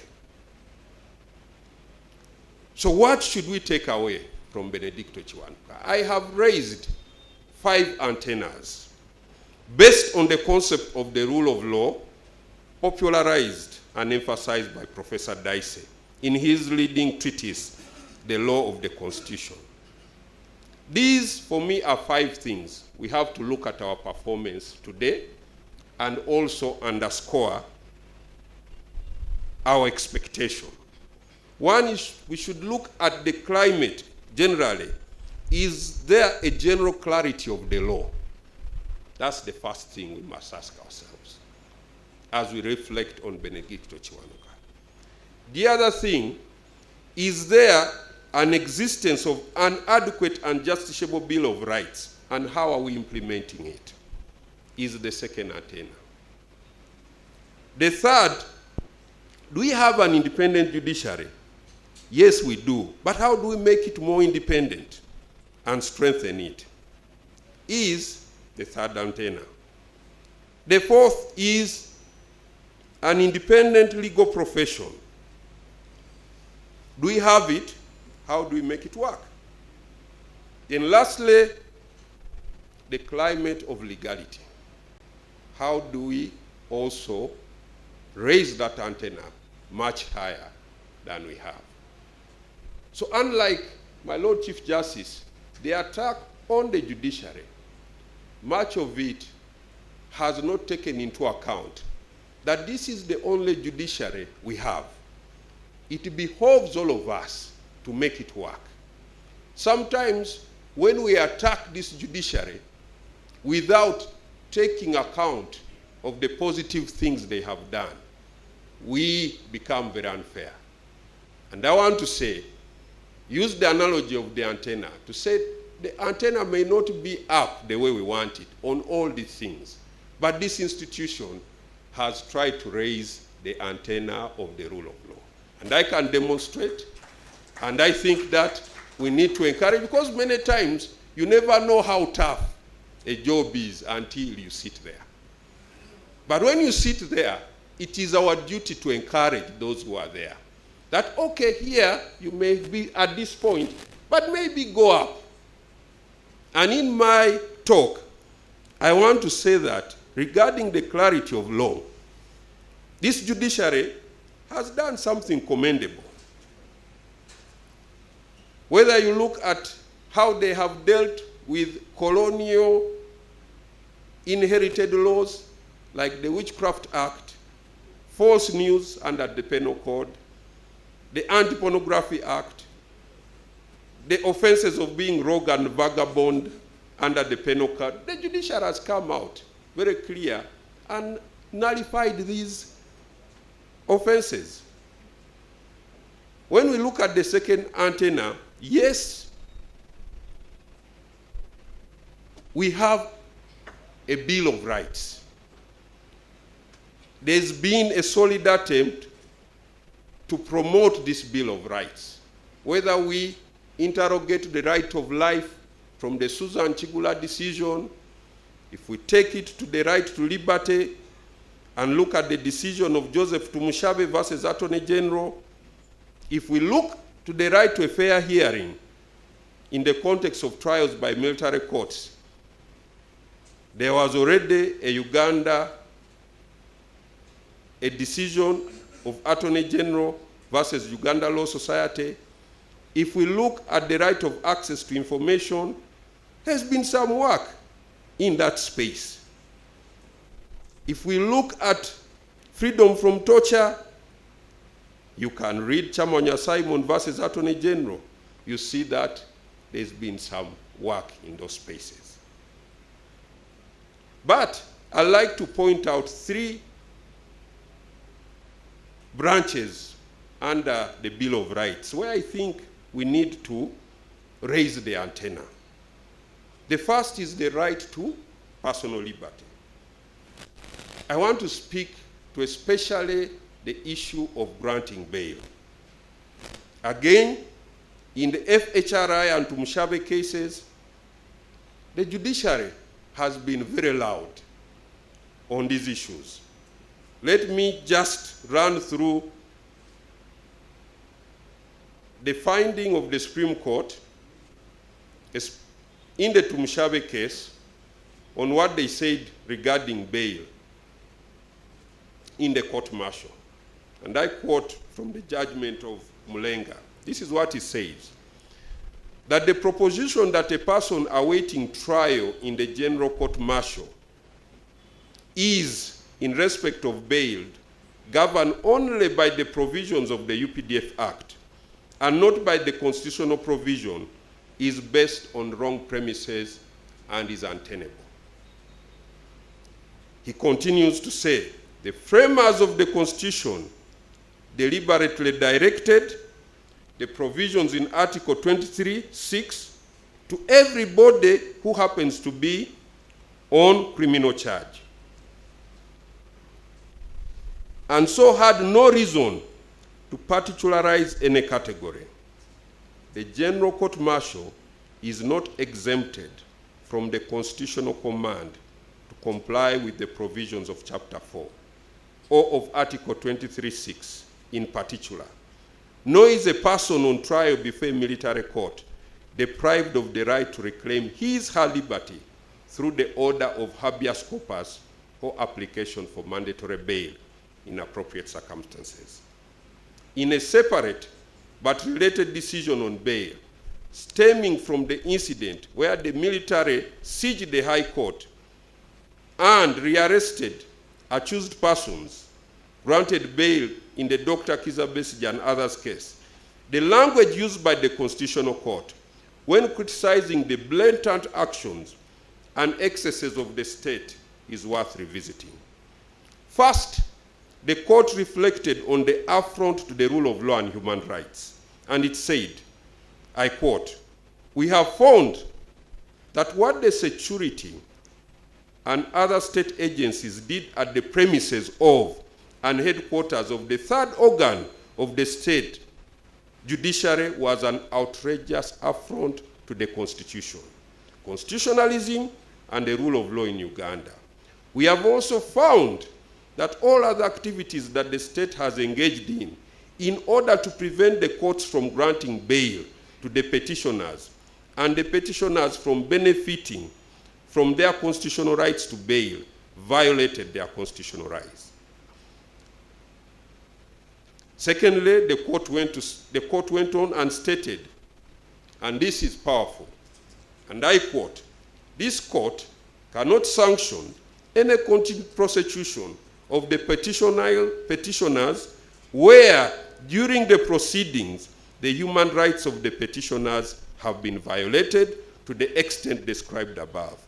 No matter how strong the evidence against them may be, no fair trial can be achieved, and any subsequent trials would be a waste of time and an abuse of court process."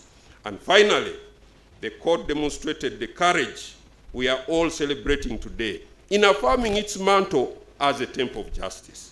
It concluded by saying that in the process of producing and presenting suspects in our courts, the police and the prosecution do violate numerous constitutional rights of the accused person.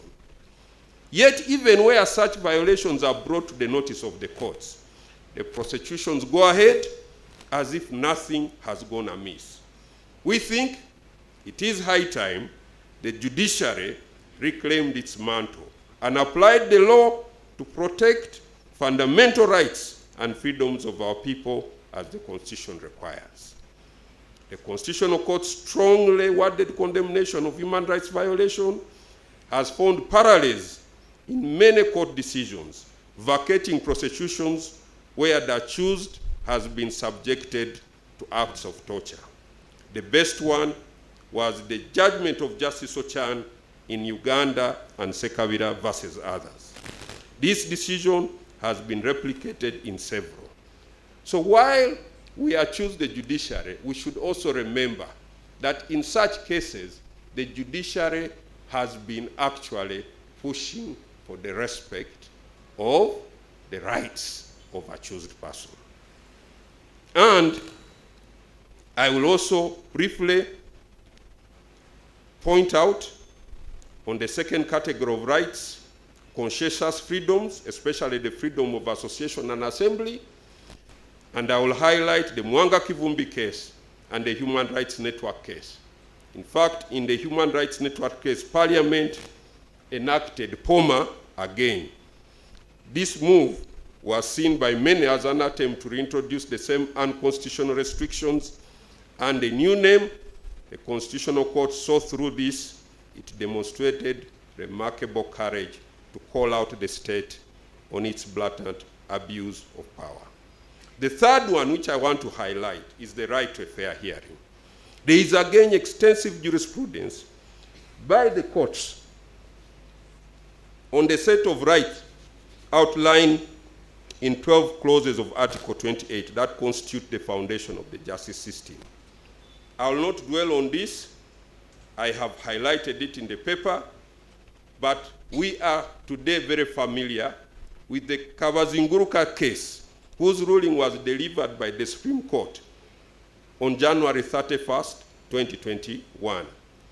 That case represents a culmination of courts demonstrating significant courage in efforts in undertaking their constitutional mandate to check on the executive.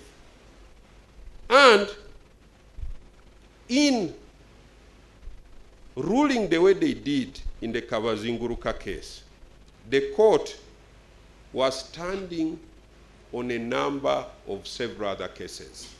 I must remind you, before Kabazinguruka, there was the Attorney General versus the Law Society again, which again the court had laid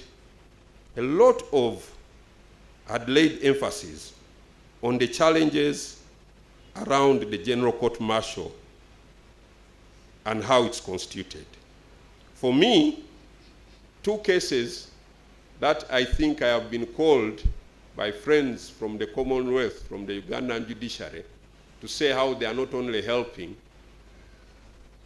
Uganda, but they are helping the entire jurisprudence framework of the Commonwealth, is the Charles Onyango Bo case and the Kabazinguruka case.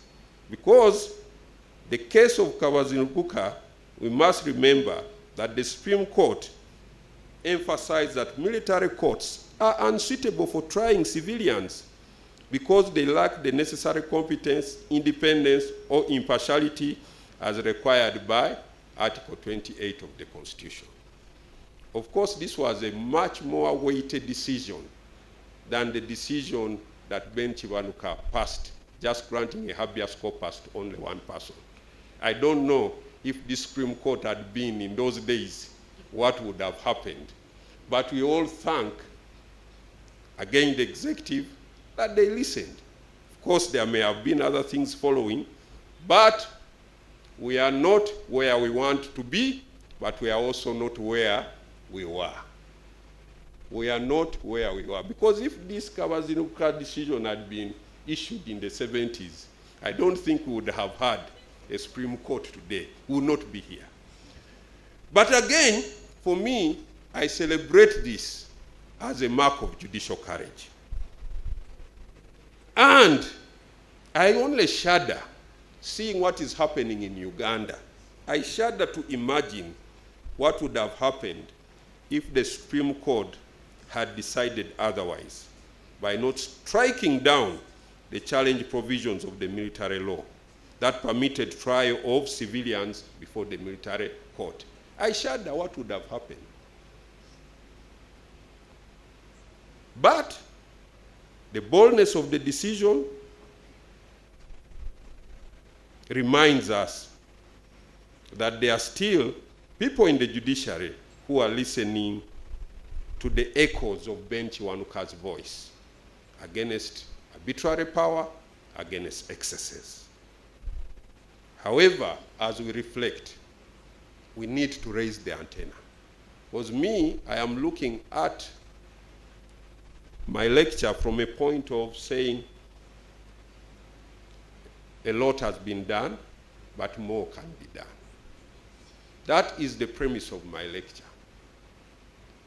Despite all of us receiving the bravery of the Supreme Court, in this decision, I have been disturbed as a citizen about the fallout from the KIWANUKA decision, particularly regarding the granting of bail to individuals tried before the military courts. While the High Court has granted bail in many applications and rulings, the downside is that in many other cases, bail has been denied. The most publicly visible case is the denial of multiple bail requests by Dr. Kizza Besigye. And my question is, if the judiciary can't grant bail, can we demand the DPP to fix the case so that it is heard? And my reason is simple. Dr. Besigye represents a significant number of Ugandans, whether we like it or not. The perceptions they have on this institution is how you treat him and how he is treated. So my call is we shouldn't pander a lot on these issues. If bail cannot be granted, can the case be heard? I think time has come for us to have that courage to demand the prosecution that if you don't get yourselves ready for trial in the next sitting, I am going to grant bail. And I think for me, that would be a voice that articulates or resonates with what Justice Kiwanuka would have done. But let me also point out something that we need to raise our antennas about. Why would prisoners be brought before judicial officers today when they are visibly tortured and then they are sent back to the prison, despite the very clear provisions of the Anti-Torture Act? Very clear provisions on what you deal, how you should deal with tortured prisoners before you. I want to underscore that in this memorial lecture, we need to interrogate these events and question ourselves whether we are abandoning the mark of courage that Ben Kiwanuka espoused, that the Kawazinguka decision has espoused. We need to collectively ask ourselves, what should we do? And only be guided by the law and nothing else. And that, for me, is something that we need to think about critically. The third antenna, which I will just relate on, is about judicial independence. My point about that again, we have done well in terms of protecting our independence. Breathing life into the requirement that for appointing judicial officers, we should deal with the recommendation of the Judicial Service Commission, the Honorable Gerard Karukanga case. We have also said that appointment of acting judges is unconstitutional. That case is on appeal, but for where it was, it pushed for independence. And also I have already alluded to the Kawazinguka decision that the military courts lack the judicial independence and competence to try civilians.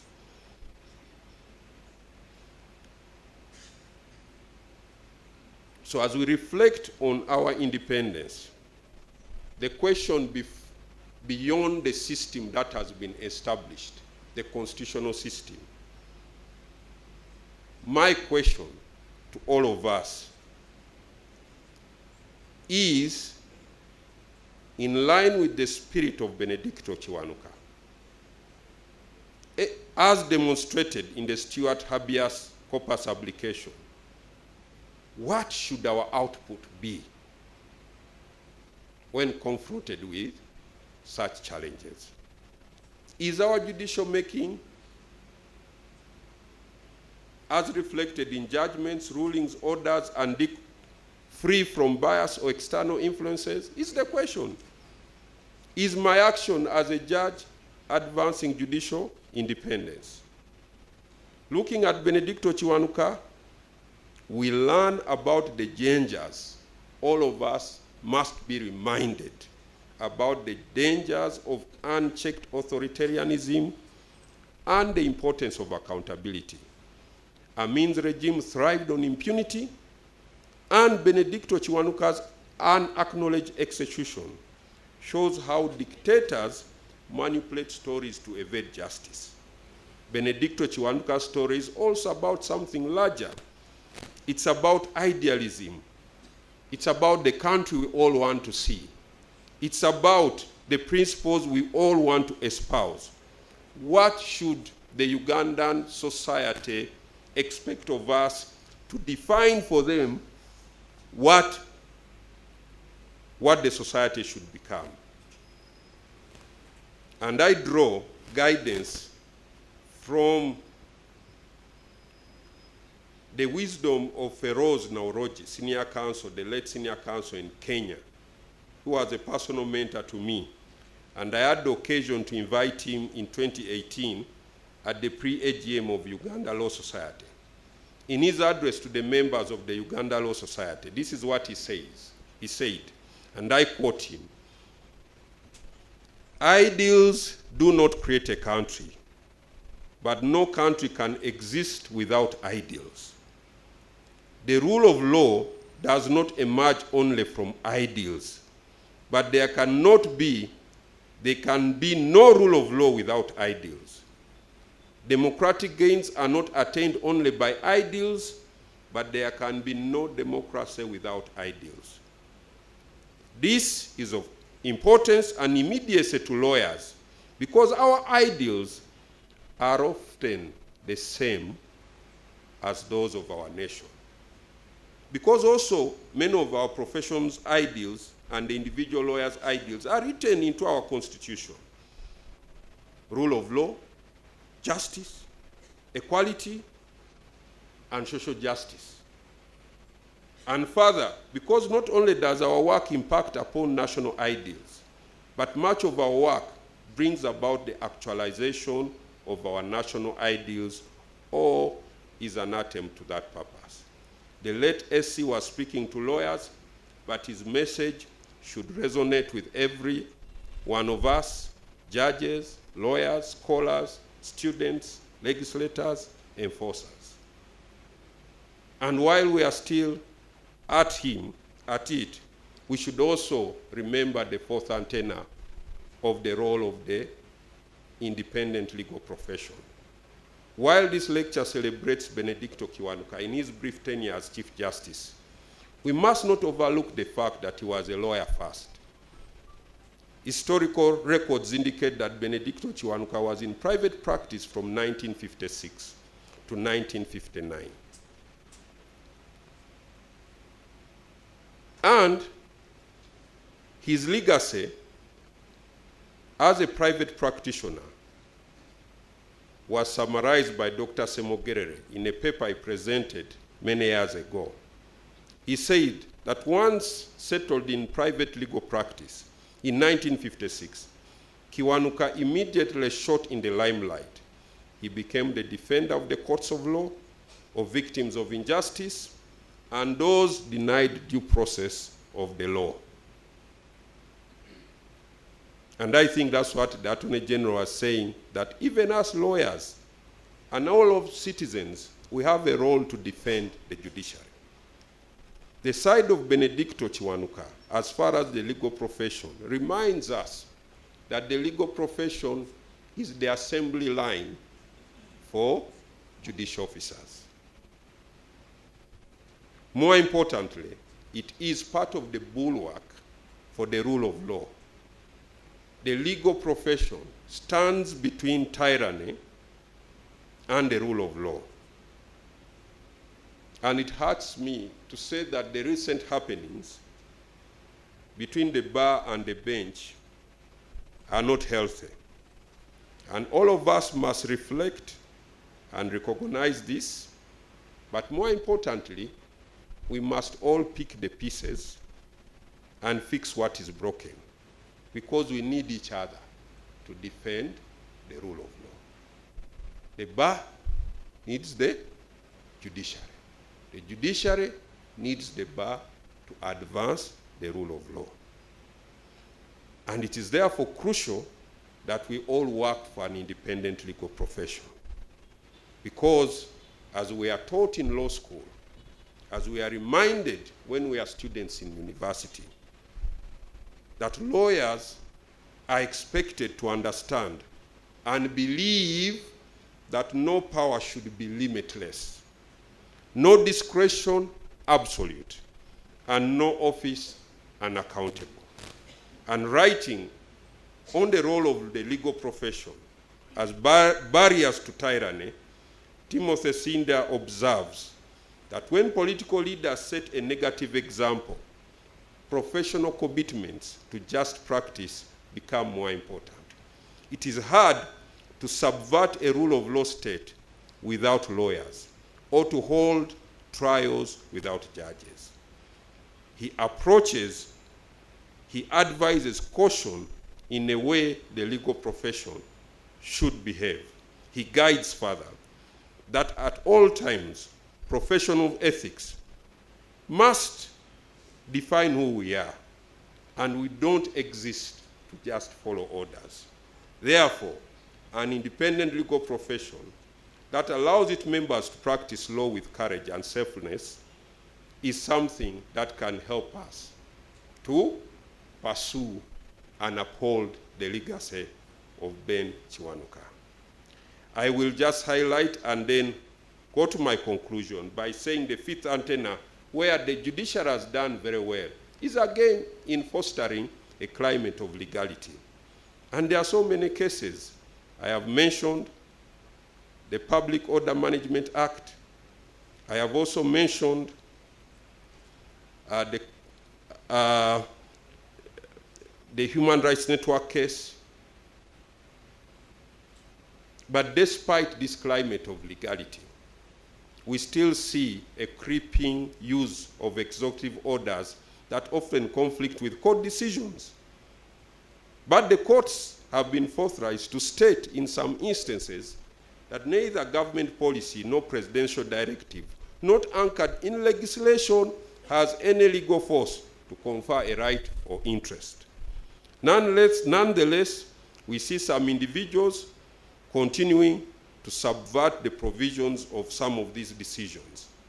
The latest example, which we are all charged about, is a very simple but a demonstration of abuse of the public trust doctrine by a directive by one Hamis Kigundu to cease construction work on Nachivo Channel in 2024 by KCCA, a directive that he has refused to heed and has continued with the construction of commercial buildings of a section of Nachivo Channel without respect of planning laws.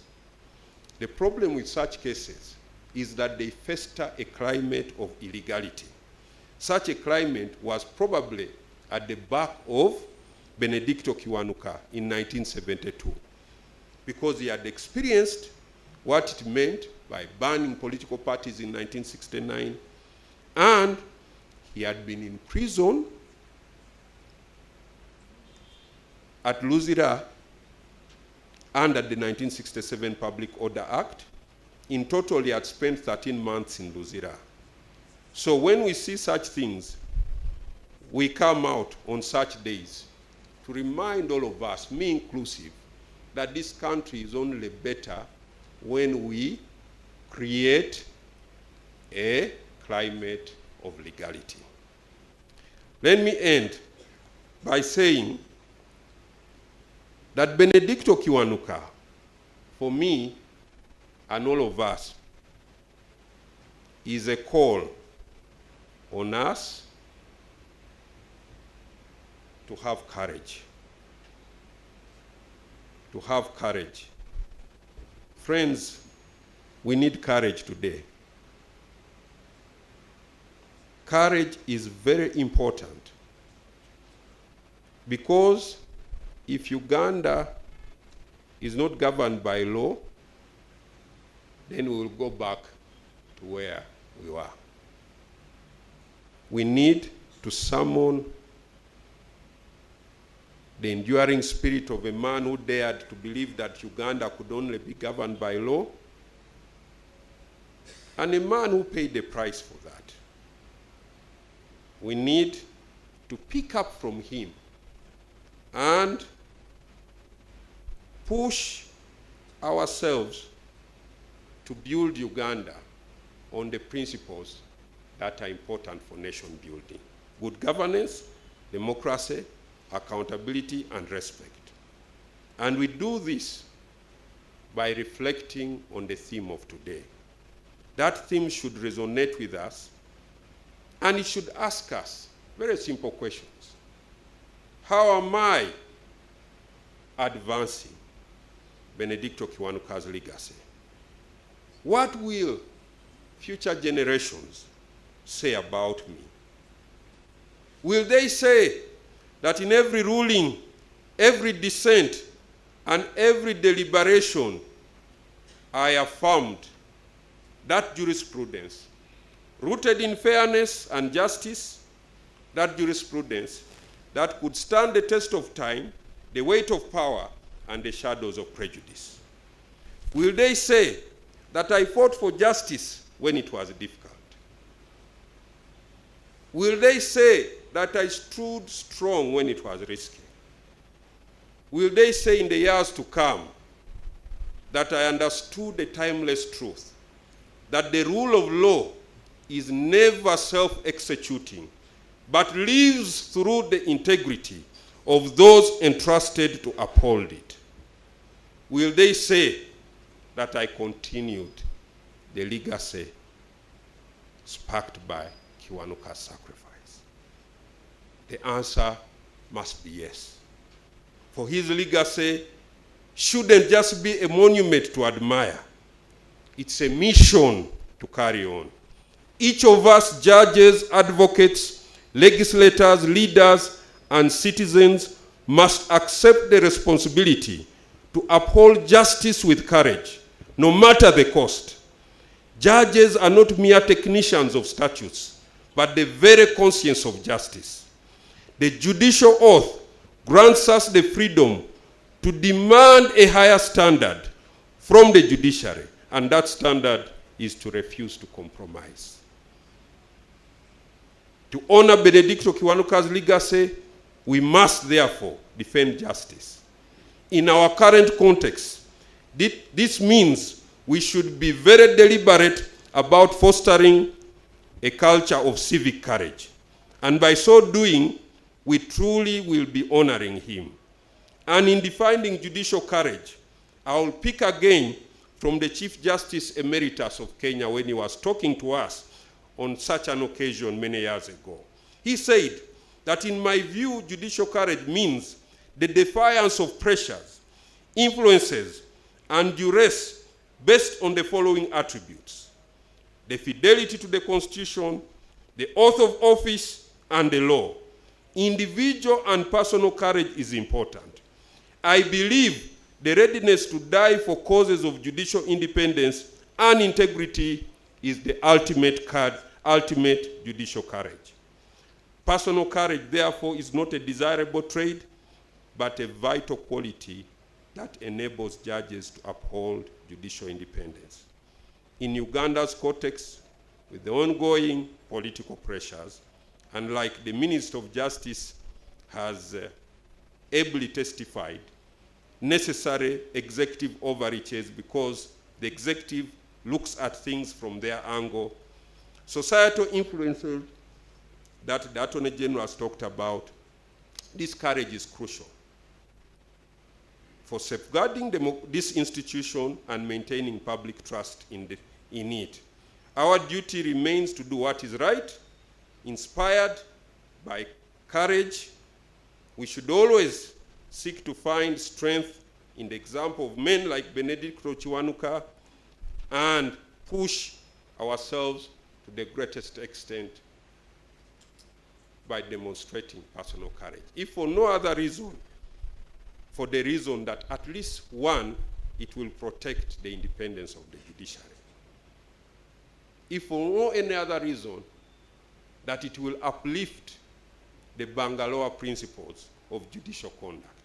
If for no any other reason, that it will promote and uphold the rule of law and prevent underdevelopment of violence. If for no any other reason, at least it should be, like the Monsignor said here, prayed here, for the fear of God. Because that prayer was based on what is pleasing to God. That you do justice, those who do justice and righteousness will have peace. So for no other reason, at least do it because you fear God. As we honor his death, I want again to thank the judiciary for the invitation, but for me, from where I sit, I invite all of us, myself including, to uphold his vision. And I recognize that doing this is not easy. I recognize that some of you may face setbacks. I recognize that some of us may fear to do certain things because we are waiting on promotions. I recognize that some people may fear to be hurt.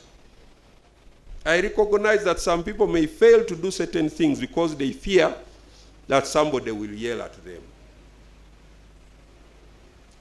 Courage is, of course, crazy, but that's what makes it courage. Otherwise, it's not true courage.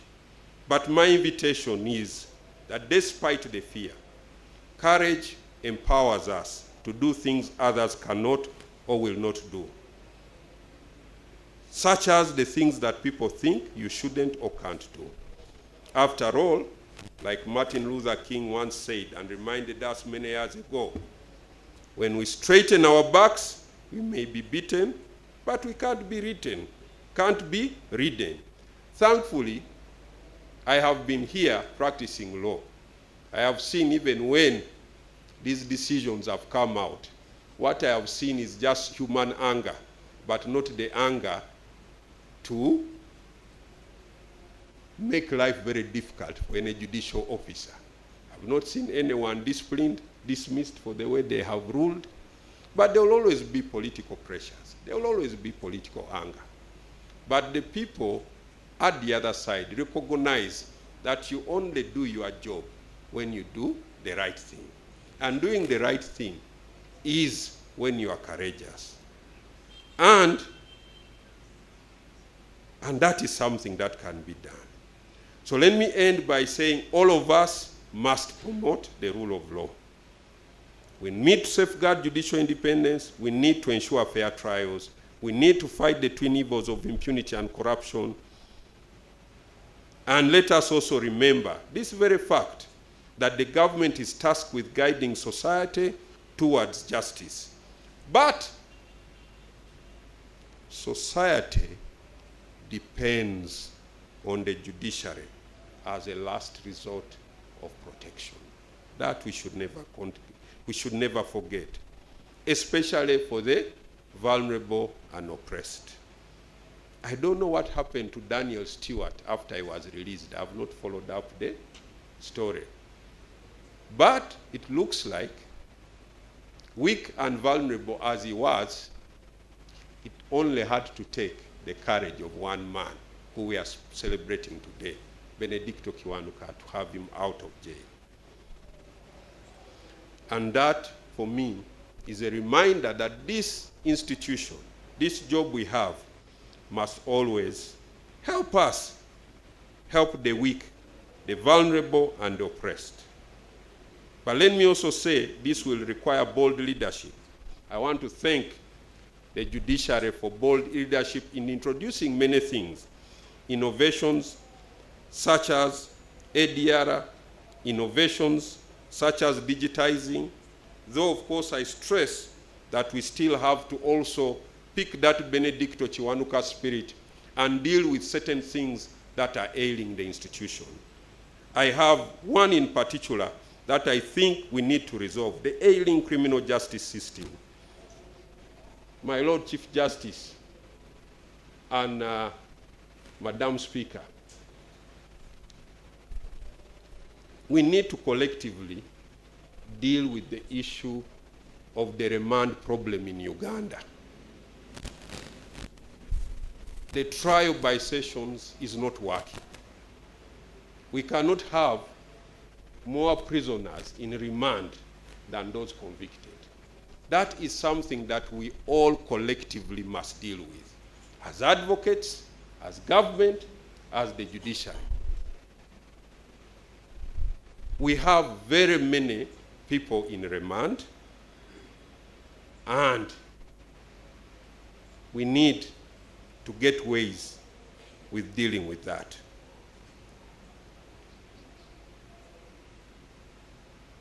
I also think that we need to speak very boldly about our performance measurement. The judiciary agreed to roll out that, and I applaud the leadership for that. I think it's a good thing. I encourage you to do that. But let me also end on saying to all of us citizens, we must also play our role. We must ensure that we are exemplary and that we are always able to do the right thing, to support this institution, but also we should, when it comes to the rule of law and justice, draw the line. As citizens, we must reject the notion of branding those we disagree with as enemies, especially during election season. Let us build a democracy that respects ideas, not one that thrives on dividing us as Ugandans. By doing this, I hope we'll be honoring the martyrdom of Benedicto KIWANUKA as citizens, because it's not only about the judiciary, but we also have a role as citizens. Lastly, let us uphold justice with courage, and to all of us, I'd like to leave us with the quotation of Winston Churchill. To each one of us, there comes a time in lifetime when a special moment in their lifetime, a special moment when they are figuratively tapped on the shoulder and offered the chance to do a very special thing, unique to them and fit to their talents. What a tragedy if that moment finds them unprepared for that which could have been their finest hour. all of us must use our finest hours by the position society has given us to do the right thing. We must borrow from Kiwanuka, summon the courage, do what is right, and take every opportunity, big or small, to do justice. Our nation, Uganda, needs more Kiwanukas, and the need has never been greater than now. The question is, will I be one of the Kiwanukas? Will you be one of the Kiwanukas? I thank you for inviting me, and once again, I acknowledge and thank the judiciary for raising the antenna of the rule of law in the country. But my talk today is to say more can be done and more should be done. I thank you so much. Thank you for your attention. God bless all of you, for God and my country.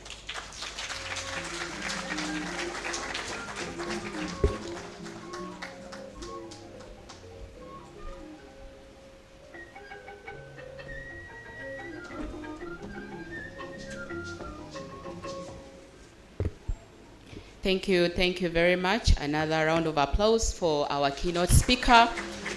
And we thank you, Senior Counsel Gimara, for your insightful reflections, which have further enriched our understanding of the values and the life of Chief Justice Kiwanuka, and also for the values that he ultimately paid the price. We thank you.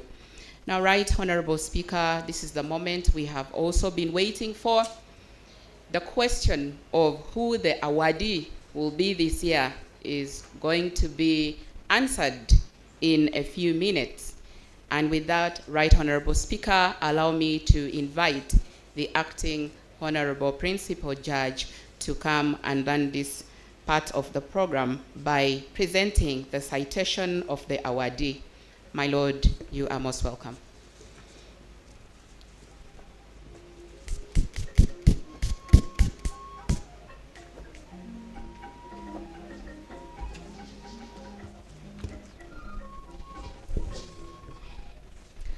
The Right Honorable Speaker of the Parliament of Uganda, representing His Excellency the President, the Honorable the Chief Justice of the Republic of Uganda and the Deputy Chief Justice, distinguished ladies and gentlemen, allow me to ride on the protocol earlier set out by the Acting Chief Registrar. I'm highly honored and privileged this afternoon to present the citation for this year's recipient of the Chief Justice Benedicto Kiwanuka Award. This is an award that is conferred on a deserving Ugandan in recognition of their active and fearless promotion of the rule of law, their notable promotion of access to justice, their remarkable contribution to the administration of justice, and their distinguished service with integrity.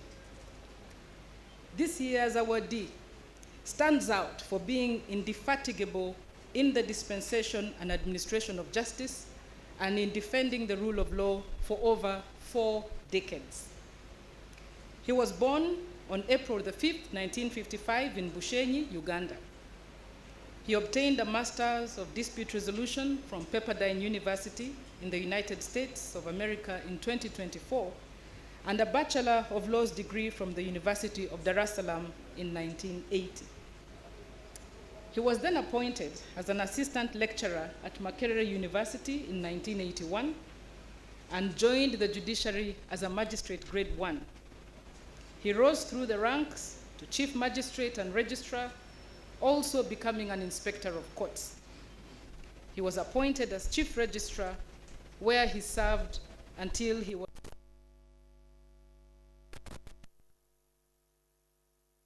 of public prosecutions. On the 4th of July 2013, he was appointed as a Justice of the Court of Appeal and 10th of November 2017. On 8th September 2020, His Excellency, the President of the Republic of Uganda, appointed him Deputy Chief Justice, where he served till his retirement. In his career, he made significant contribution as a member of delegations contributing to the establishment of the International Criminal Court, the fight against corruption, the investigation and prosecution of international crime, and re-engineering alternative dispute resolution. He has also served as a member of the Executive Committee of the International Association of Prosecutors from 1998 to 2013, a member of the Executive Committee of the International Association of Anti-Corruption Agencies from 2003 to 2013, the patron of the Prisoners Aid Foundation Uganda, and chairpersons of the Case Backlog Committee of the Judiciary from 2024 until his retirement. He has made commendable contributions to the Republic of Uganda, and as a member of the top management of the judiciary, he drove the transformation agenda from 2020. He has, over the years, delivered countless papers on administration of justice at various fora, both national and international. He retired on the 9th of April 2025, having clocked the age of mandatory retirement, but he has been hailed, and we hail him today, for being principled, and also for his tranquil administration in the Office of the Director of Public Prosecutions, as well as in the judiciary. And in particular, he shall be remembered for steering the Court of Appeal with outstanding leadership capabilities, focusing on efficient case management, on the rule of law, and remodeling the court into one that is people-centered and one that is responsive. I have the honor to present the awardee for this year with great honor and with great humility, the Deputy Chief Justice Emeritus of the Republic of Uganda, the Honorable Justice Richard Butera. You're most welcome.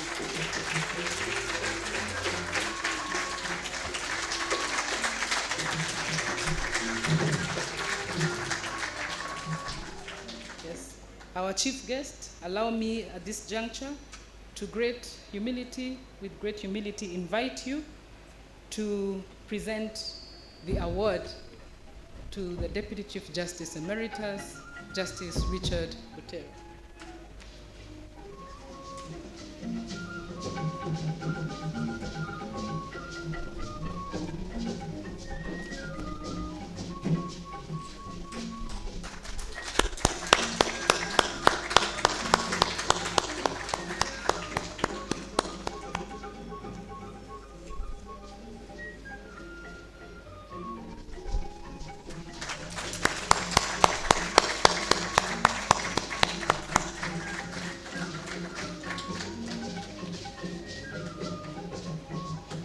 Thank you very, very much, the Right Honorable Speaker, for handing over the gift. Now, with great humility, allow me to invite the Deputy Chief Justice Emeritus, the awardee of this year's Chief Justice Award, to come and make his remarks. You're most welcome, my lord.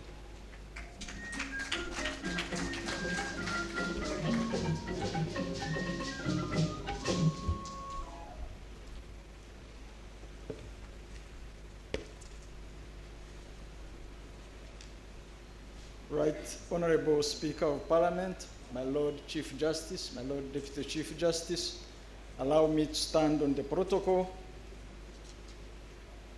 I feel greatly honored to have been selected to receive the BENEDICTO KIWANUKA Award for the year 2025. My family and a few friends have joined us here to express gratitude for this great honor. I request my wife Jane, our children and friends stand up for recognition.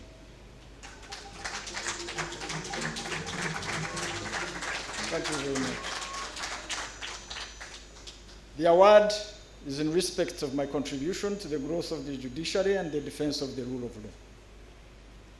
I'm happy to have witnessed and played a role in the growth of the judiciary and the defense of the rule of law. I shall use examples of stations where I have served to illustrate how the judiciary has grown in providing access to justice for court users in this country. As already stated, after graduation, I worked briefly as a research fellow assistant lecturer at the Faculty of Law at Makerere University. On 16th of December 1981, I was appointed a magistrate grade 1, and I was posted to Moyo in Arua Chief Magisterial area then. I reported the Chief Magistrate in Guru, who was then caretaking the Arua Chief Magisterial area. He was then in charge of the whole of Guru and Arua sub-regions. I stayed in Guru for a short while because Moyo was then insecure. Eventually, the following year, I was posted to Soroti. The Chief Magistrate of Guru was the only Chief Magistrate in Arua and Guru magisterial area at the time.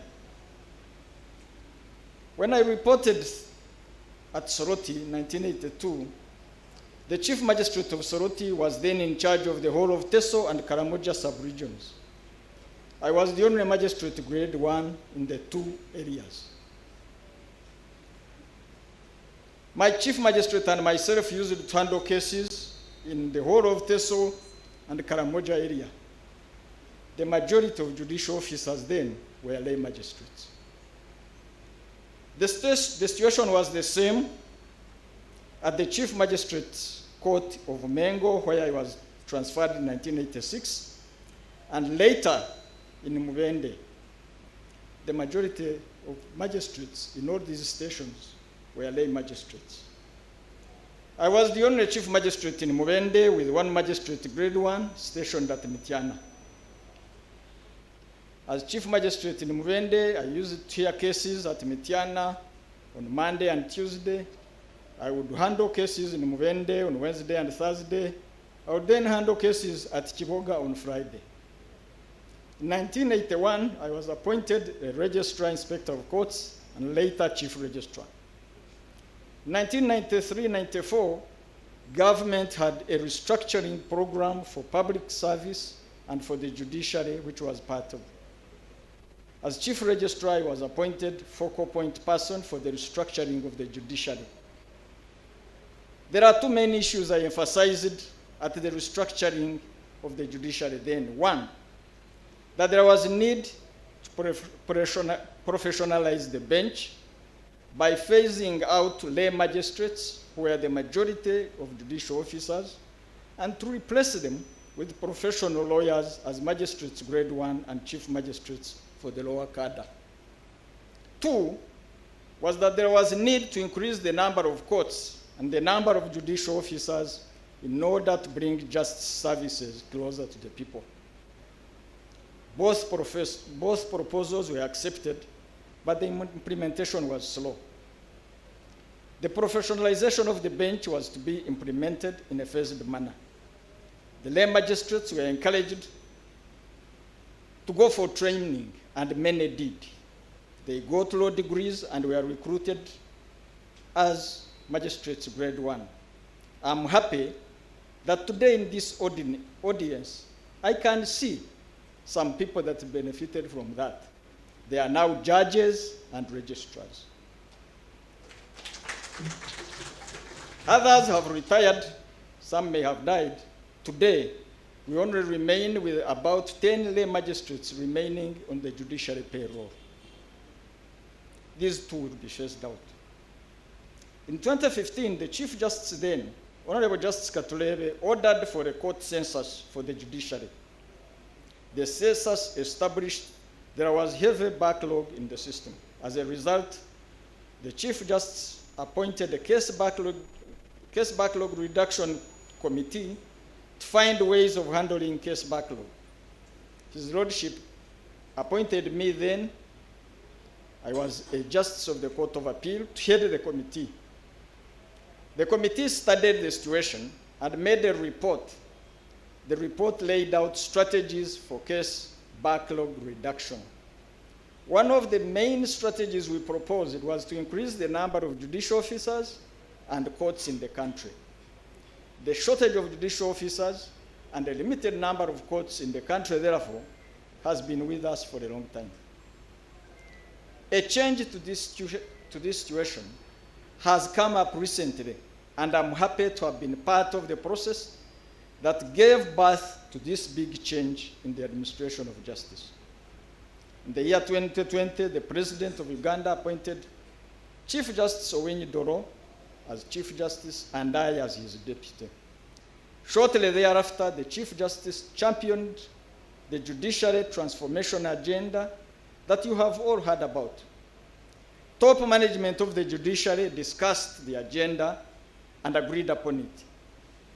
The implementation of the transformation agenda was then incorporated in our next judiciary budget.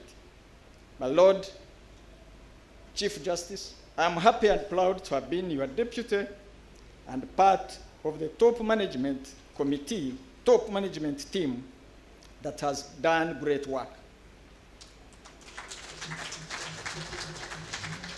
You always allowed free debate and free exchange of ideas in the team, and that is how top management achieved a lot in relatively short time. The budget that we presented to the President, and I was happy to be present in that meeting, was at State House. The budget was essentially for funding the transformation agenda. Amongst other things, the Chief Justice then proposed was the increase of the number of judicial officers and an increase of court stations. The President accepted the budget proposals with an amendment for increasing further the number of judicial officers and the court stations. The President ordered for an increase of the judiciary budget from 190 billion, 380. That was a game changer. The number of judicial officers and court stations have since passing and realizing that budget increased, the number of judicial officers have since that budget increased significantly, and this has had a big impact on case disposal. This is what I mean, and I will go back to the stations I've been to. When I was a chief magistrate, we only had 14 chief magistrates in the whole of Uganda. Today, we have 100 chief magistrates in the country. At the time I was chief registrar, we were 5 registrars. It was myself, Justice Onega, Justice Akikiza, Wangutusi, and Stephen Musota. Today, we have 73 registrars in the country. When I was chief registrar in 1993, we had 26 judges at the High Court of Uganda. There are now 89 judges of the High Court. The number shall increase to 150. Every district shall have a chief magistrate, and every county constituency shall have a magistrate grade 1 eventually. That is the agreed position. To understand what has happened so far, let's go back to the stations where I have worked before. We had 1 chief magistrate in Arua. Today we have a resident judge in Arua with chief magistrates at Arua, Koboko, and 2 will be appointed at Moyo and Nebi soon. We used to have 1 chief magistrate in Guru covering the whole of the Acholi sub-region. Now we have a resident judge in Guru, in Kitugum, and in Patongo for the Acholi sub-region, with chief magistrates at Guru, Nyoya, and a number of magistrates grade 1. As I had earlier told you, the magistrates at Soroti, myself and my chief magistrates, we are handling cases in the whole of Karamoja. Today, we have a resident judge in Moroto for the Karamoja region. There are chief magistrates at Moroto and Kotido. There are 6 magistrates, 1 at Abim, magistrates grade 1, Abim, Amdat, Kobong, Kalenga, Moroto, and Akapiripiriti. Soroti, where we had a chief magistrates covering the whole of Teso and Karamoja, now we have a resident judge at Soroti. We have chief magistrates at Serere, at Soroti, at Kabramaido, and Katakwi. There are many magistrates in the station. We have a resident judge at Kumi, with the chief magistrates at Kumi and at Ngora. There are many magistrates in the area covering other stations. Mubende, where I was a sole chief magistrate, now has a resident judge with chief magistrates at Mubende and a chief magistrate at Mityana and another in Chiboga. We have a resident judge in Chiboga with magistrates covering Chenkwanzi and Bukombero. Try and travel out of Kampala in any direction today. You will establish what the increase of the High Court judges has led to. You shall find a High Court circuit not more than 100 kilometers from where we are seated now. We have a High Court at Mukono with 5 High Court judges. From Mukono, you travel, you'll find a High Court at Rugazi, at Jinja, Iganga, and Bujiri, with many chief magistrates and magistrates grade 1 in that area. We used to have only a chief magistrate at Mukono, and then you would go to Jinja for the chief magistrate covering the whole of Busoga. We now have High Court at Entebbe, Mpiji, Wakiso, Chiboga, and Ruero. Expansion of the Court of Appeal. The Court of Appeal now has 25 justices, an increase from 13. It shall soon have 8 branches outside Kampala. The construction of the Court of Appeal branches at Guru and Mbarara have already started. I was appointed Deputy Chief Justice in 2020. I have been in that position for about 5 years. I think the Court of Appeal in that period has provided increased access to its court users. The justices of the Court of Appeal chose to work as a team, and the teamwork they have implemented has greatly increased the output of that court. The team of justices at the Court of Appeal has been developing their own work plan each year, and as a team, we strictly adhered to our work plan.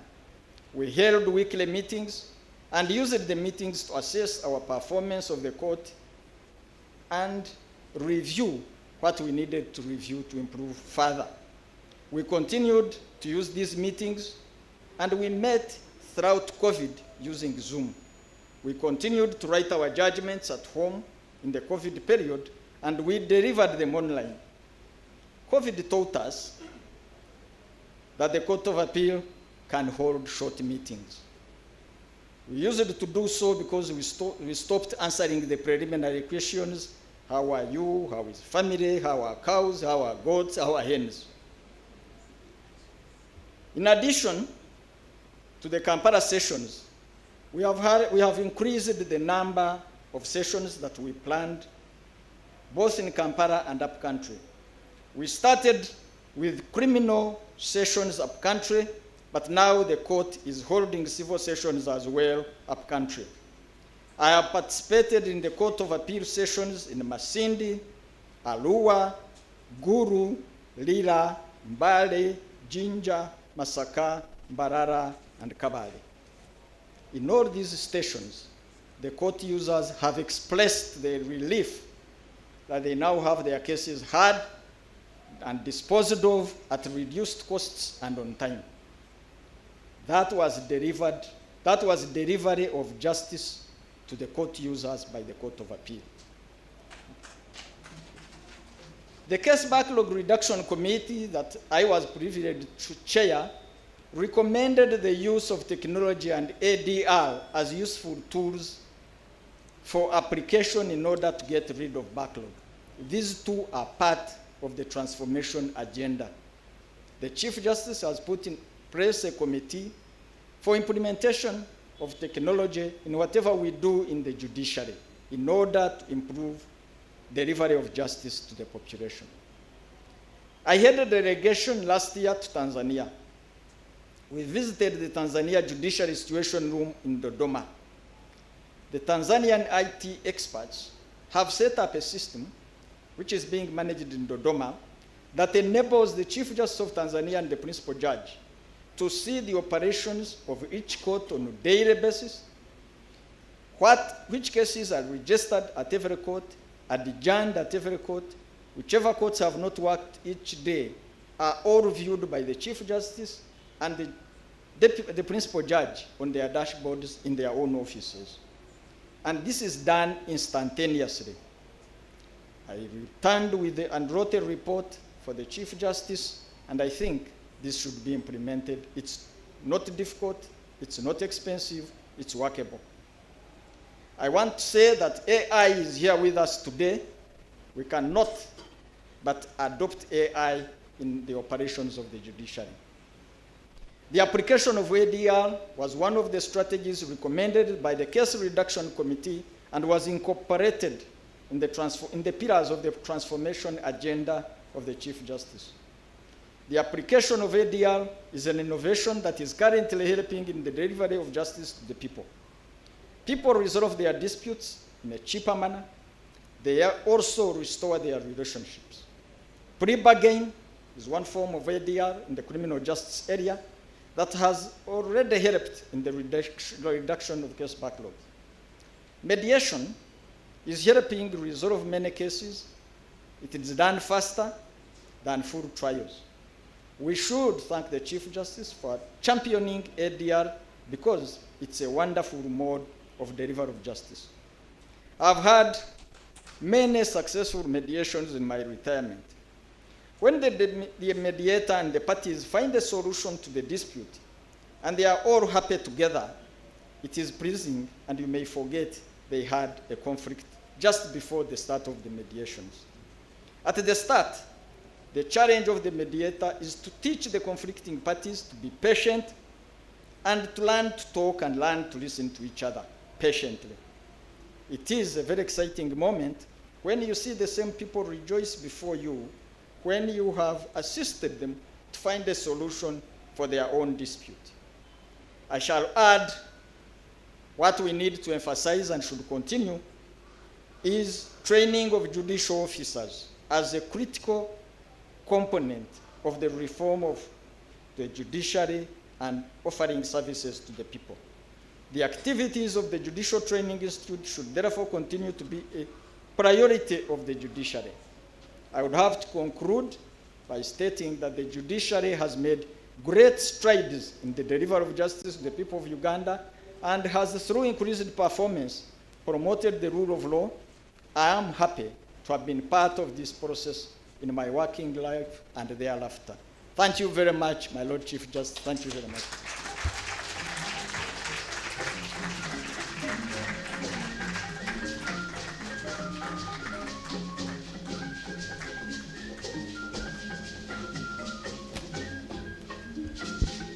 Congratulations, my Lord Justice Butera. May this award further encourage you to be a torchbearer for justice, and may it inspire all of us to emulate your example. We also thank your family for their behind-the-scenes contribution. Mama, thank you very much. Right Honorable Speaker. Yes, let's clap for Mama. Mama, thank you. Thank you. Right Honorable Speaker, very briefly, allow me to make a few recognitions, and the very last one, we have members of the legal fraternity and advocates from the Attorney General's Chambers, Office of the Director of Public Prosecutions, Uganda Revenue Authority, and Uganda Wildlife Authority. If you could stand up for recognition, please. And thank you very much for coming. Right Honorable Speaker, we also have Honorable Captain Gad Gasaptura. He's a former Member of Parliament and former pilot, Uganda Airlines. Thank you very much, and thank you for your service. We also have Honorable Ken Luchamuzi, former Member of Parliament. Thank you so much for coming. Right Honorable Speaker, with your permission now, allow me to invite the Honorable the Chief Justice to give us a speech for this day, after which he will also invite you to deliver the address of His Excellency the President. My Lord.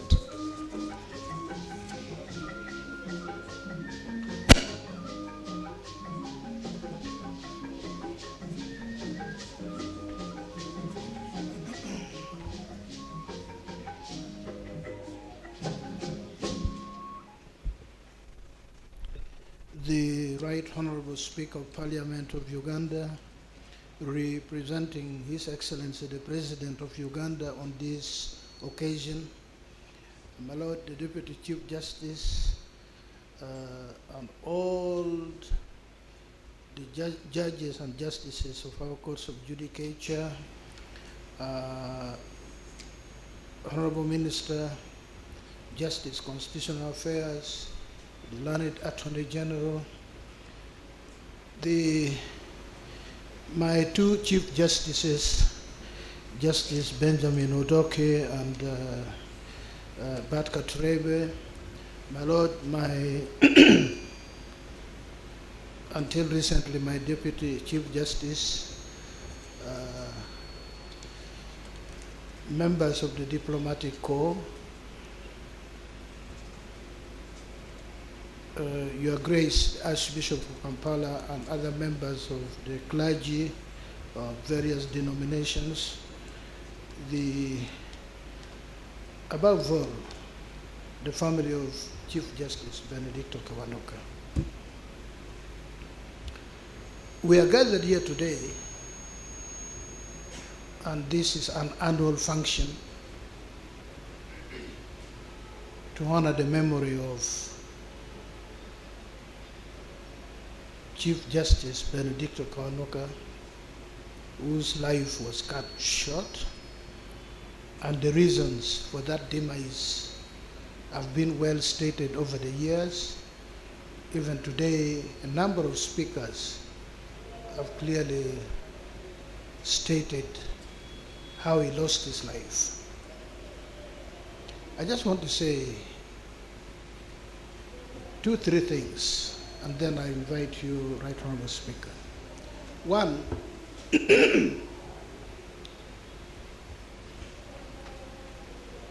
the killing of Chief Justice Benedicto KIWANUKA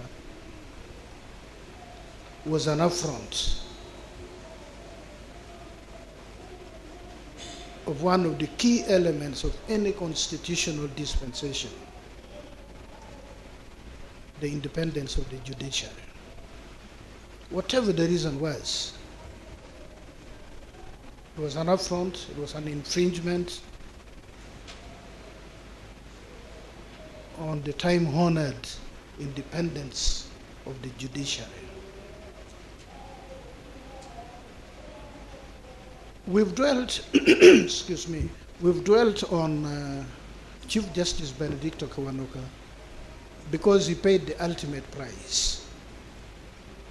But he was not the only Chief Justice who suffered this type of affront. The difference between Chief Justice Benedicto KIWANUKA and other Chief Justices whom I'm going to name here is that for him he paid with his life. His immediate predecessor in office, Chief Justice Sheridan, left office in a most unceremonious manner. Actually, he learned that he had lost his office when Amin's decree named Benedicto KIWANUKA as the new Chief Justice. There was no due process. He did not retire in accordance with the Constitution. And then for those of you who are old enough, like some of us, Chief Justice Wako Wambuzi, if I recall, was the one who swore in Yusuf Lule.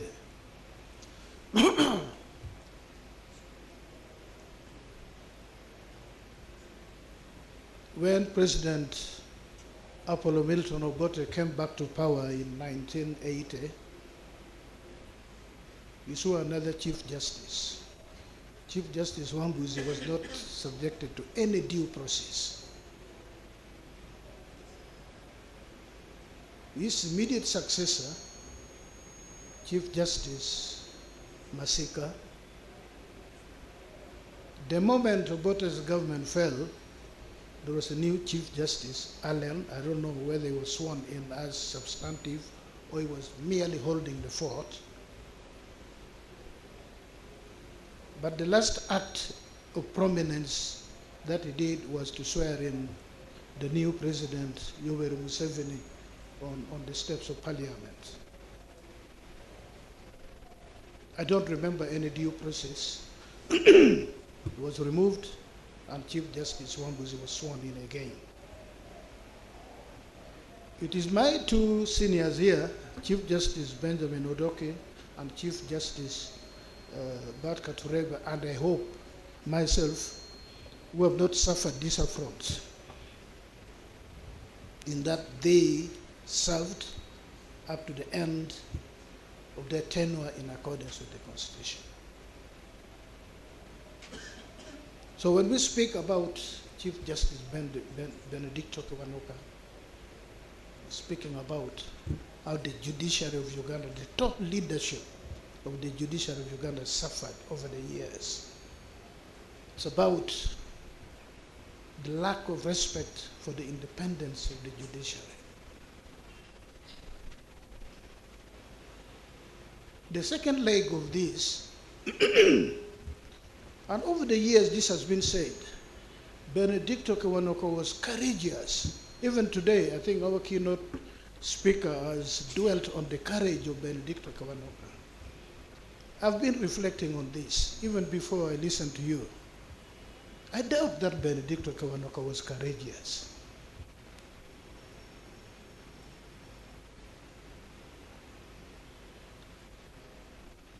If it requires a judge to be courageous to render justice, that is very dangerous.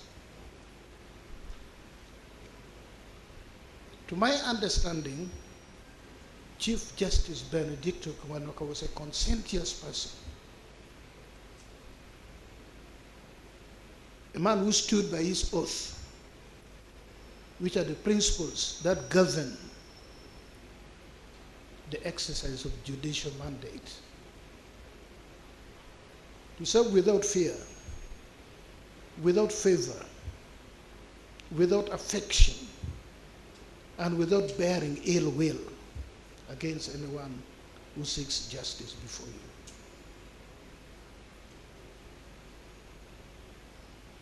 Had Chief Justice Benedicto KIWANUKA listened to Idi Amin or the climate of the day, then he would have gathered courage to write that ruling against his conscience. The courage he would have needed was to come up with a ruling which was contrary to the law. It was not courage for him to write the ruling that cost him his life. He stayed by his conscience. And I would want to submit that all judicial officers should find it so easy, should find it routine in handling any judicial work, to understand the law which should be applied, listen to the evidence, appraise it, and put pen to paper, or with the recent, the new technological advances, put your fingers on your laptop, the keyboards, and put down your arguments while you are deciding to the left or to the right. So for me, well, my younger brother cited the Kibazaguruka case. I can speak for myself. I never required even an iota of courage to interpret the Constitution vis-a-vis the UPDF Act as amended and to come up with the decisions I made. No courage at all. But I never forgot that I must be a slave of my conscience. I never forgot that I took oath to do justice to all manner of men and women in accordance with the law, without fear, without favor, without affection, and without bearing ill will. So for me, it is my submission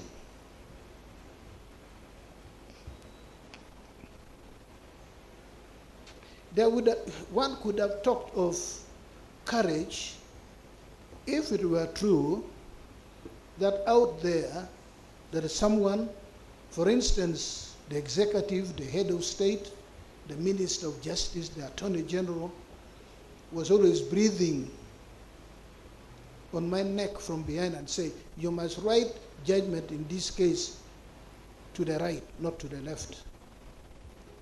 Then maybe one would have said, I had the courage to defy the president, to defy the Attorney General, to defy the Minister of Justice. I'm about to leave this office having served 5 years. At no one point during my tenure has anyone in authority even pleaded, leave alone dictating to me, even pleaded with me that please let the outcome of this matter be in this direction. It has never happened.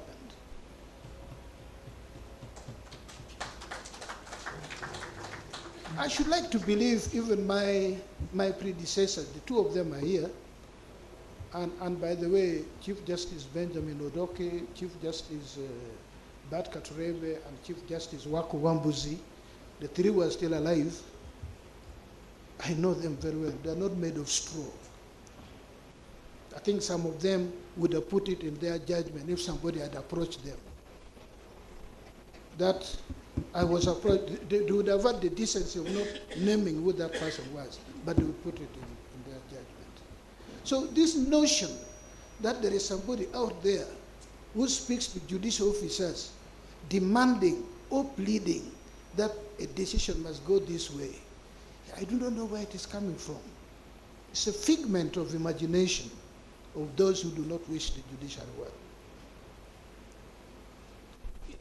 It would have been under such circumstance that one could say, oh, Chief Justice Owindolo was so courageous to defy.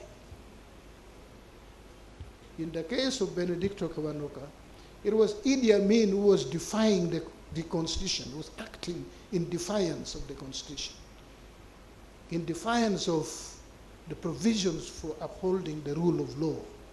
It was not KIWANUKA who was taking courage. He stood by his conscience, and he paid the ultimate price, for which we honor his memory today, as we have done before. And I thank my elder brother, Chief Justice Bat Katurebe, for initiating the function, an annual function. We should have held it tomorrow. The 53rd year would have been tomorrow, but being a weekend, we thought we would not be breaking any law to put it one day earlier. Then finally, having said that, in my experience, and I believe in the experience of my predecessors, the state has not sought, has not striven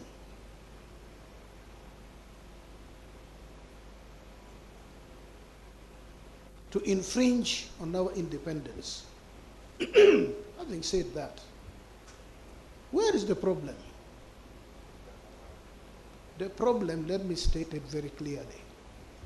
The institution which should have been at the forefront of explaining to justice seekers how the justice process takes place is the one which has turned around, has declared war on the judiciary. In any jurisdiction of the world, members of the legal society take it up there as their responsibility to defend and protect the judiciary of the country. Not that they do not criticize. As a matter of fact, they make even brutal criticism of those institutions. But they know where to place those criticisms. They know where and how to engage with the judiciary to make it a better institution. We have here a body of persons whose leader in his campaign is very clear. that his predecessors have not attacked the Chief Justice, that he is going to defy the Chief Justice. So the purpose of seeking leadership is to confront the Chief Justice of the day.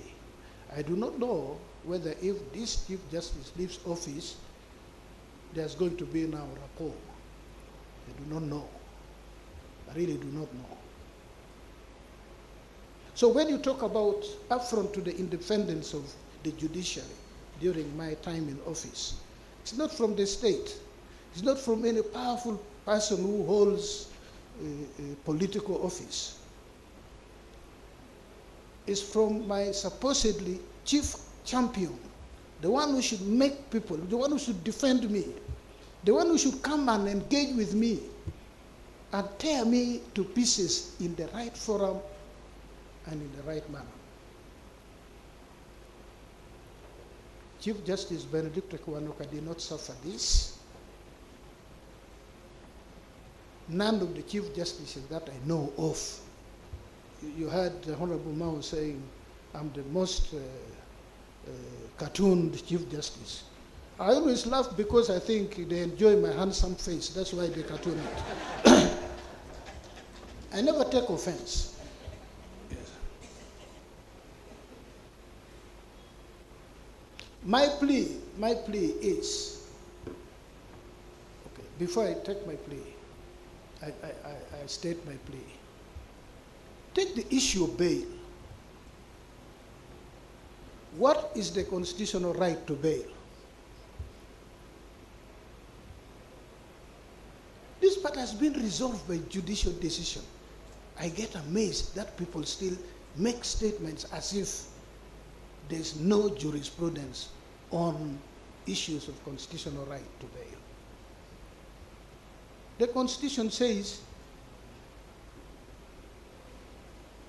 an accused person who seeks bail has the right to apply for bail. That's the wording of Article 23. Look it up. I don't know whether people who practice today do not read this.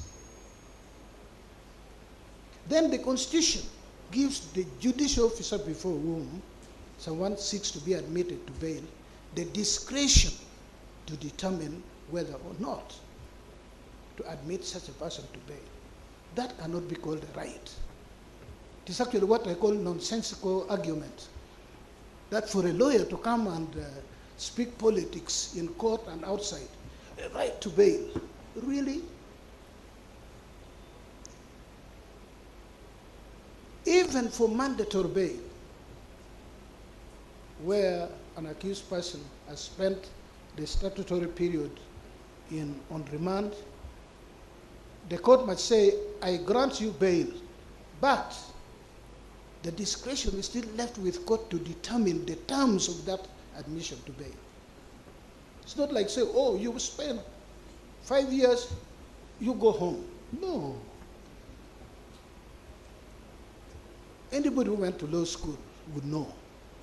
But now you have even senior lawyers speaking politics instead of speaking the law, including in court. I really pity those accused persons who are represented by politicians who masquerade as lawyers or as advocates of the courts of judicature, because they don't help their clients. Then they will say, this judge took the file and is clinging on the file.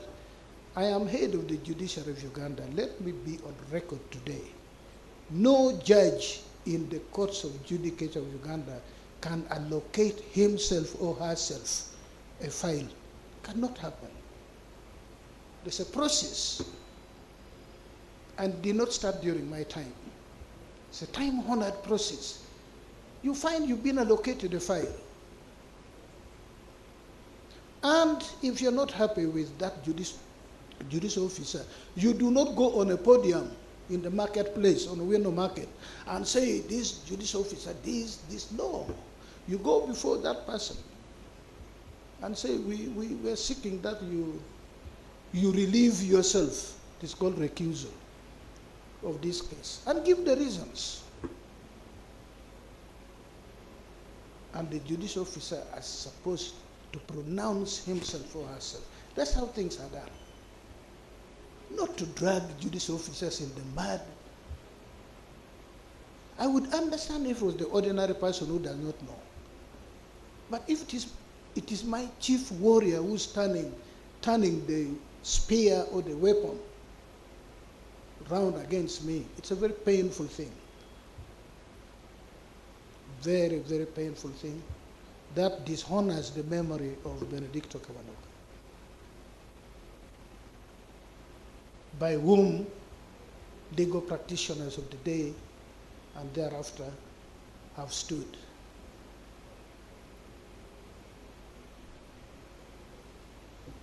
Finally, let me also make this statement since my keynote speaker has spoken about it. Dr. Kizza Besigye. Dr. Kizza Besigye is entitled to the application of the rule of law. It won't be a favor. Senior counsel, it would be very dangerous to grant bail or to acquit Dr. Kizza Besigye, assuming there is evidence, because he leads a huge population, because a huge population follow him. That would be very dangerous. It means my peasant mother can suffer because the only people who follow her are her 4 children, including me. But a known quantity in this country must be treated differently. I do not subscribe to that, but I'm very clear in my mind that whatever the allegation against Dr. Kizza Besigye is entitled to the due process. And please leave the courts of judicature to exercise their mandate in pursuit of that due process. Leave out the politics. Come before the courts, make your case. Otherwise, for my brothers and sisters who have the privilege to make judicial decisions, there are people who find pride not in criticizing you. I would have no problem with criticism. But in dragging you in the mud over a quarry, name it. Be Chief Justice Benedicto KIWANUKA. Be motivated by your conscience. And the instrument for you to exercise your function in accordance with your conscience is what I stated in the Constitution. You must never fear, you must never favor, you must never do things by affection or bear ill will even against the person who has dragged you in the mud. That's the difference between you and them. That's what gives you the higher moral ground. That somebody will call you names. They find pride in it. But the best way of responding is when they come before you, either as advocates or representatives of accused person, or if they fall foul of the law, or if they are alleged to have fallen foul of the law, exercise your mandate in accordance with your conscience. That's the only way we can shame those who seek to demonize us. Otherwise, I thank the family of Chief Justice Benedicto KIWANUKA.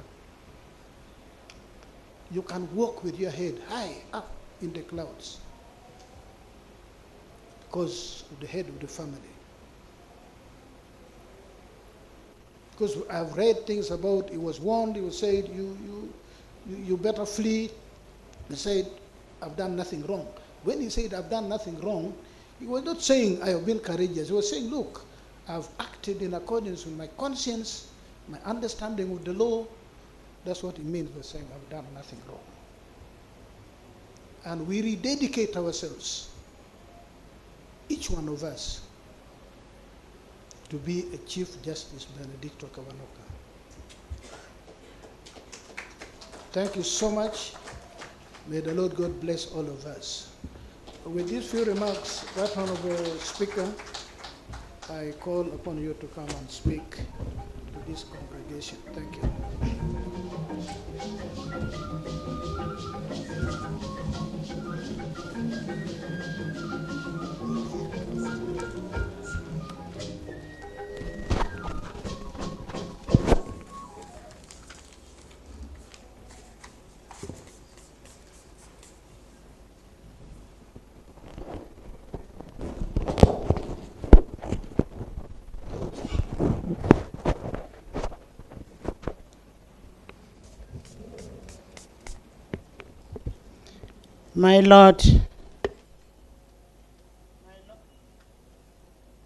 My Lord, the Honorable Chief Justice, my brother, I call him Dolo. My Lord, the Honorable Deputy Chief Justice, who was also my lecturer at one time, my Lord, the Chief Justice Emeritus, the Honorable Minister of Justice and Constitutional Affairs, Honorable Norbert Mao, the Land Attorney General, Honorable KK, the Acting Principal Judge, my Lords, the Justices and Judges of High Court, and serving and retired, the Director of Public Prosecutions, the Head of Diplomatic Missions, the Members of Parliament who are around, current and former, the religious leaders, the Deputy Inspector General of Government, the chairpersons and members of constitutional commissions, permanent secretaries, our development partners, the registrars and magistrates, Mr. Francis Gimara, the senior counsel and the keynote speaker, the senior counsels who are around, the family of the late Benedicto KIWANUKA, all the invited guests. My name is Anita Among Annette Triple A, and by the grace of God, the Speaker of Parliament of Uganda, who was sworn in by the Chief Justice, who is almost outgoing. Chief Justice, thank you so much for swearing me in as the Speaker of Parliament. I am immensely honored to address you today in the 8th Annual Benedicto KIWANUKA Memorial Lecture. I am here in two capacities. One as a regular invitee to this distinguished annual memorial lecture. My brother has always invited me here, and whenever I feel like not coming, he calls me, are you coming? I want to thank you so much for always inviting me. And two, I am also here to represent His Excellency President Yoweri Kaguta Museveni, who is unable to be with us today due to other competing commitments. I want to take this opportunity to commend the Chief Justice, Justice Dolo, and the judiciary for sustaining this memorial lecture year in, year out. We want to thank you for that, and may you continue to do that. This year's theme is upholding justice with courage, advancing Benedicto Kiwanuka's legacy. This couldn't have come in a better time. This is the better time for it to have come. We are at a critical juncture in our nation's history, an imminent general election, an ever-growing and sometimes relentless young population, rapid flow of information and increased public scrutiny of the management of public affairs, among others. Our work is definitely cut out. As we gather here to remember the legacy of Benedicto Kiwanuka, I implore each of us to reflect on what you think you will be remembered for. What legacy are you creating through on our own deeds? We should be able to do something that is better, that we shall be remembered for. Benedicto Kiwanuka served at a difficult time. He was appointed Chief Justice barely 5 months after Idi Amin had taken over power. Within few months, the appointing authority already accused Benedicto Kiwanuka for being sectarian. The rest, as we know, is history. And I am happy that my brother, Justice Dolo, has said this has never happened to him. And we have always had meetings with Justice Dolo, the president, and myself. And whenever the president wants anything from us, he requests, he never commands. We want to thank him for that. The majority of you are here at the front line of administration of justice. As the theme says, are you courageous enough to uphold and dispense justice, even in the face of the kind of uncertainty faced by Benedicto Kiwanuka? And I like what Justice Dolo said, that you don't need the courage. You need to have the conscience in you and the law. You respect the law and have the conscience. It is not about the courage. Nobody will ever come and tell you, make this judgment for political reasons. And I also want to, people have said already, all the speakers have said that people are working for political promotions. I have happened to vet a number of the judicial officers here. These judicial officers are promoted based on competence, not politics. And we are proud of you.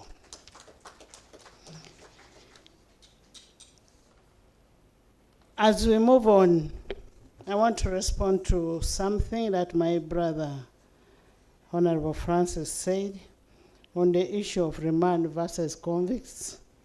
It is not true. I want it to be on record. It is not true that the persons on remand are more than those convicted.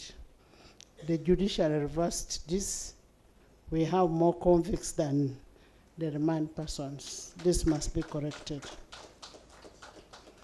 I also want to thank judiciary for the cordial work relationship that we've created.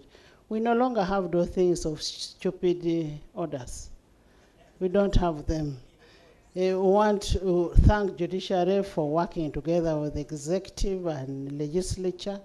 And as parliament, we promise that you have our unwavering support. Of course, the president may give you the money, but we can cut it. So we will not cut your monies. We will make sure we work together for the good of this nation. And where we need to consult, we'll always consult. We will not come with the undue influence because we are politicians, we will not interfere with your rulings. So please feel free and do your work as you sought to do it. The other thing I want to correct here before I read the president's message, is on the issue of Nachivuvo. Nachivuvo, as Parliament of Uganda, we enacted a law, and the law that was fiscal planning 2010. The act was 2010. We also had a law on building control, and we also have a law on environmental act. These laws were to be operationalized, and they are operationalized by regulations that were made by the minister responsible. The directives that were given are part of public policy processes. The president gave a directive on that construction, and it is upon the line minister, the line authority, to ensure that whatever they are doing, they are acting within the law, and the laws are available. And I am also aware, as a Speaker of Parliament, that KCCA approved the plans and authorized the construction of that place. The president will always give directives, but the persons who receive directives must act within the law. And as all stakeholders in the matter, we need to have open communication to address sticky issues like this. And we should not be able to apportion blame. Uganda belongs to all of us. Let's discuss these issues openly. And its legality of the blue letter can only be interpreted by the courts of law. Where anybody is aggrieved on it, I kindly request that we seek an interpretation from the courts of law. I now want to take the singular honor of delivering the address of His Excellency President Yoweri Kaguta Museveni, and I'll read verbatim.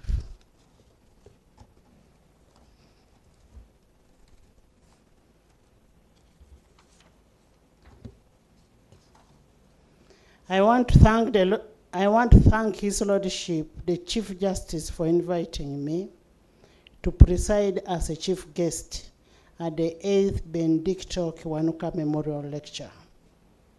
I thank the judiciary for organizing the commemoration to honor the memory and legacy of the former Chief Justice.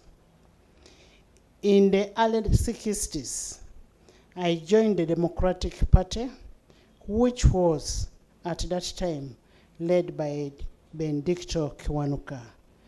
This was on account of BENEDICTO KIWANUKA's principled stand against politics of identity, which was being propagated by some opportunists. For instance, Buganda leaders did not appreciate Kiwanuka's ascendance to power after the election of 1961 because he was a Catholic. This same view seems to have been held by the colonial administration, who had all along promoted the Protestant leadership and dominance in Uganda.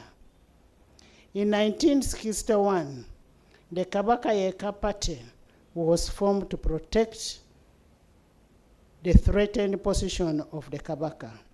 And during the 1962 elections, UPC made an alliance with the Kabaka Yeka in order to defeat UDP.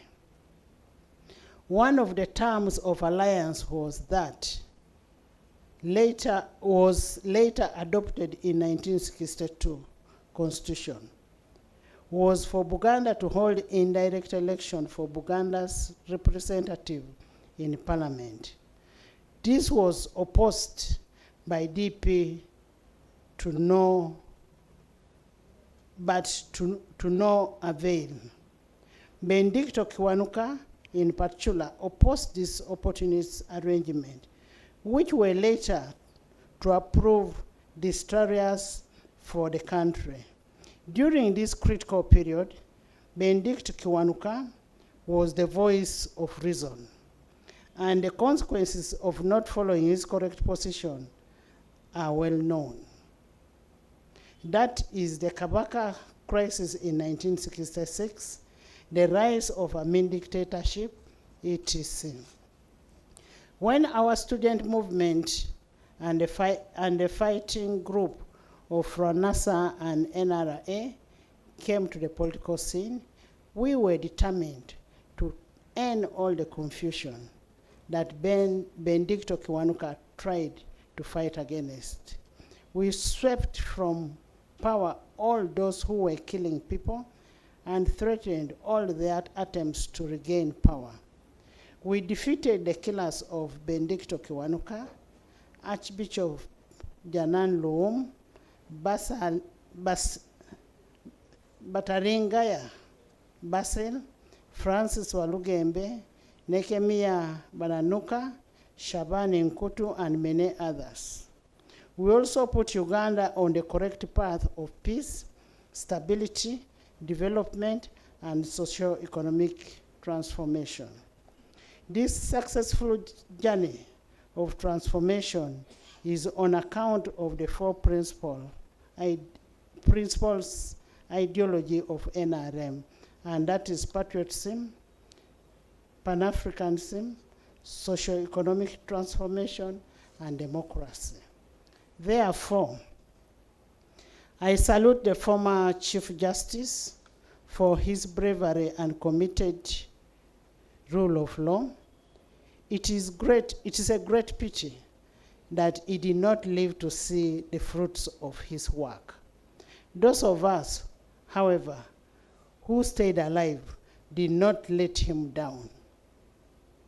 We pressed on the struggle for liberation of Uganda to its final conclusion. Benedicto Kiwanuka met a hero's death. It is in fact that in the end, all the people who die, there is no other destination. The difference is some die after a dishonorable or a stale life, while some people, like Benedicto, live behind a honorable and inspiring legacy. His legacy is immortal because he sided with the people of Uganda and opposed the brutal regime of Idi Amin. Therefore, although he is not with us today, his memory remains vivid in the minds of the patriots in Uganda. He departed from the earth after offering a distinguished service to Uganda and to the international community. Finally, I wish you a peaceful commemoration of the Benedicto Kiwanuka Memorial Day, signed by His Excellency Yoweri Kaguta Museveni.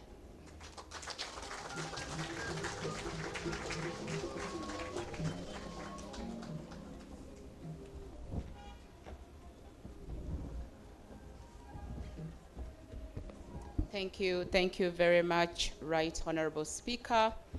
We extend indeed our profound gratitude to you for graciously accepting our invitation in your own capacity and also presiding over the 8th Benedicto Kiwanuka Memorial Lecture on behalf of the President. We also thank you for delivering his speech. We also would like to thank each and every one of you who has come today to honor the legacy of Benedicto Kiwanuka. We thank you for coming. We also would like to thank our online audience. We thank you for our time. And now, as we come to a close, may we rise for the anthems.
Thank you, band. May we briefly take our seats as we go into the next segment. This marks the end of our 8th Benedicto Kiwanuka Memorial Lecture, and our next session now is the 40th session. I thank you all.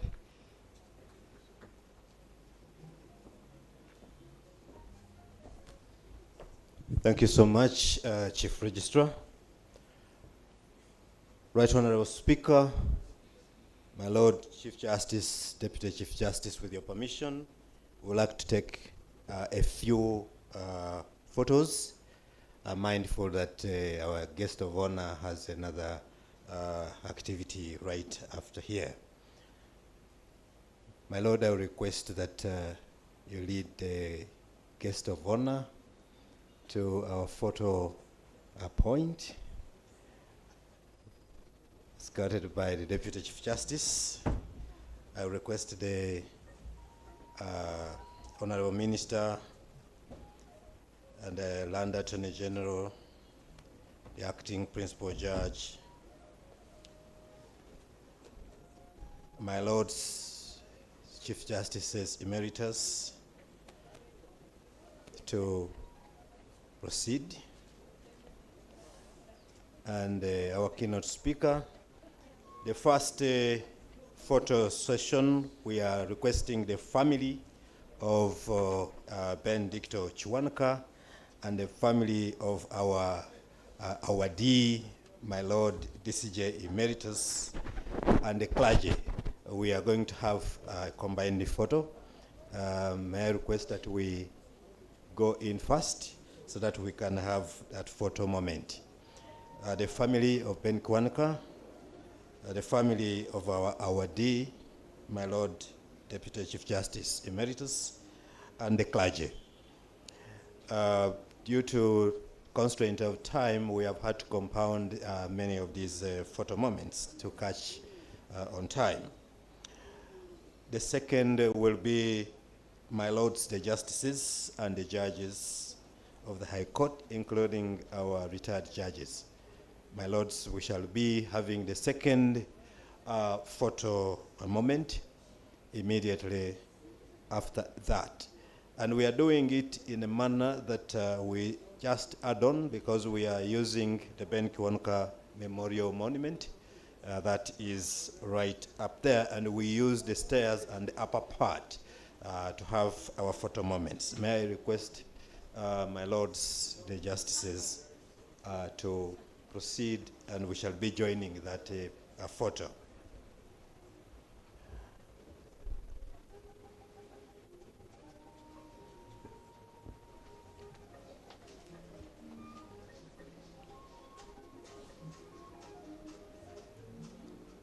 So I request you are closer there. Now sit. May I request my Lords that we proceed so that we join that photo frame. Join that photo frame. Lord Justices and the judges, including our retired judges. And the third moment will be our development partners, diplomatic office, with the service chiefs. Our development partners, diplomatic office, service chiefs, we shall be in the third photo.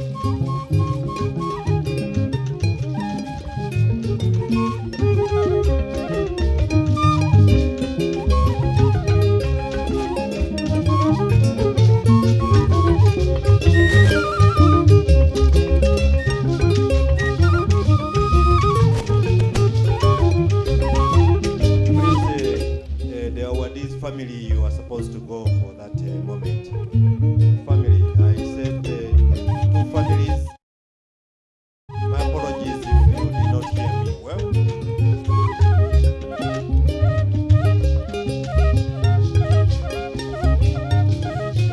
Somebody to motion me so that I'm able to request the next tip. Okay, thank you. Thank you, thank you. That's the family of Ben KIWANUKA and the Awardee's family, plus our clergy who are present today.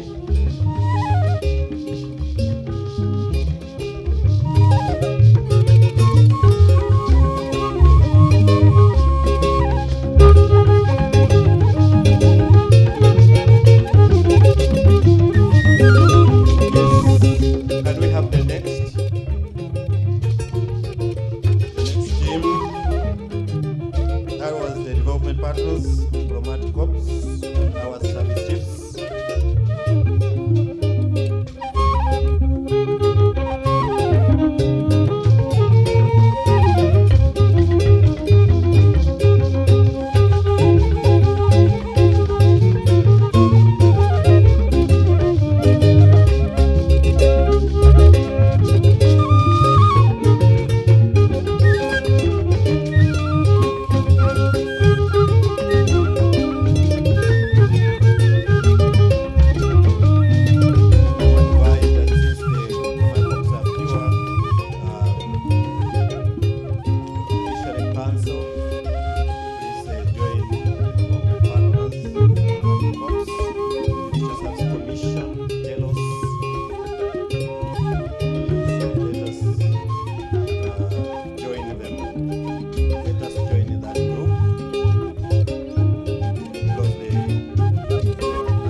Because our guest of honor will be moving.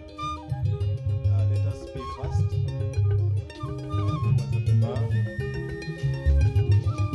And I would want to request the registrars and magistrates to be right at the exit.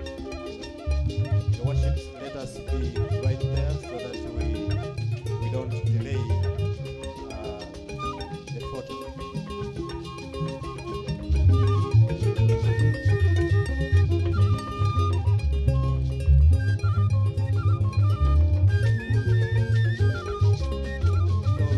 Magistrates and administrators, senior managers, please, this is our last photo.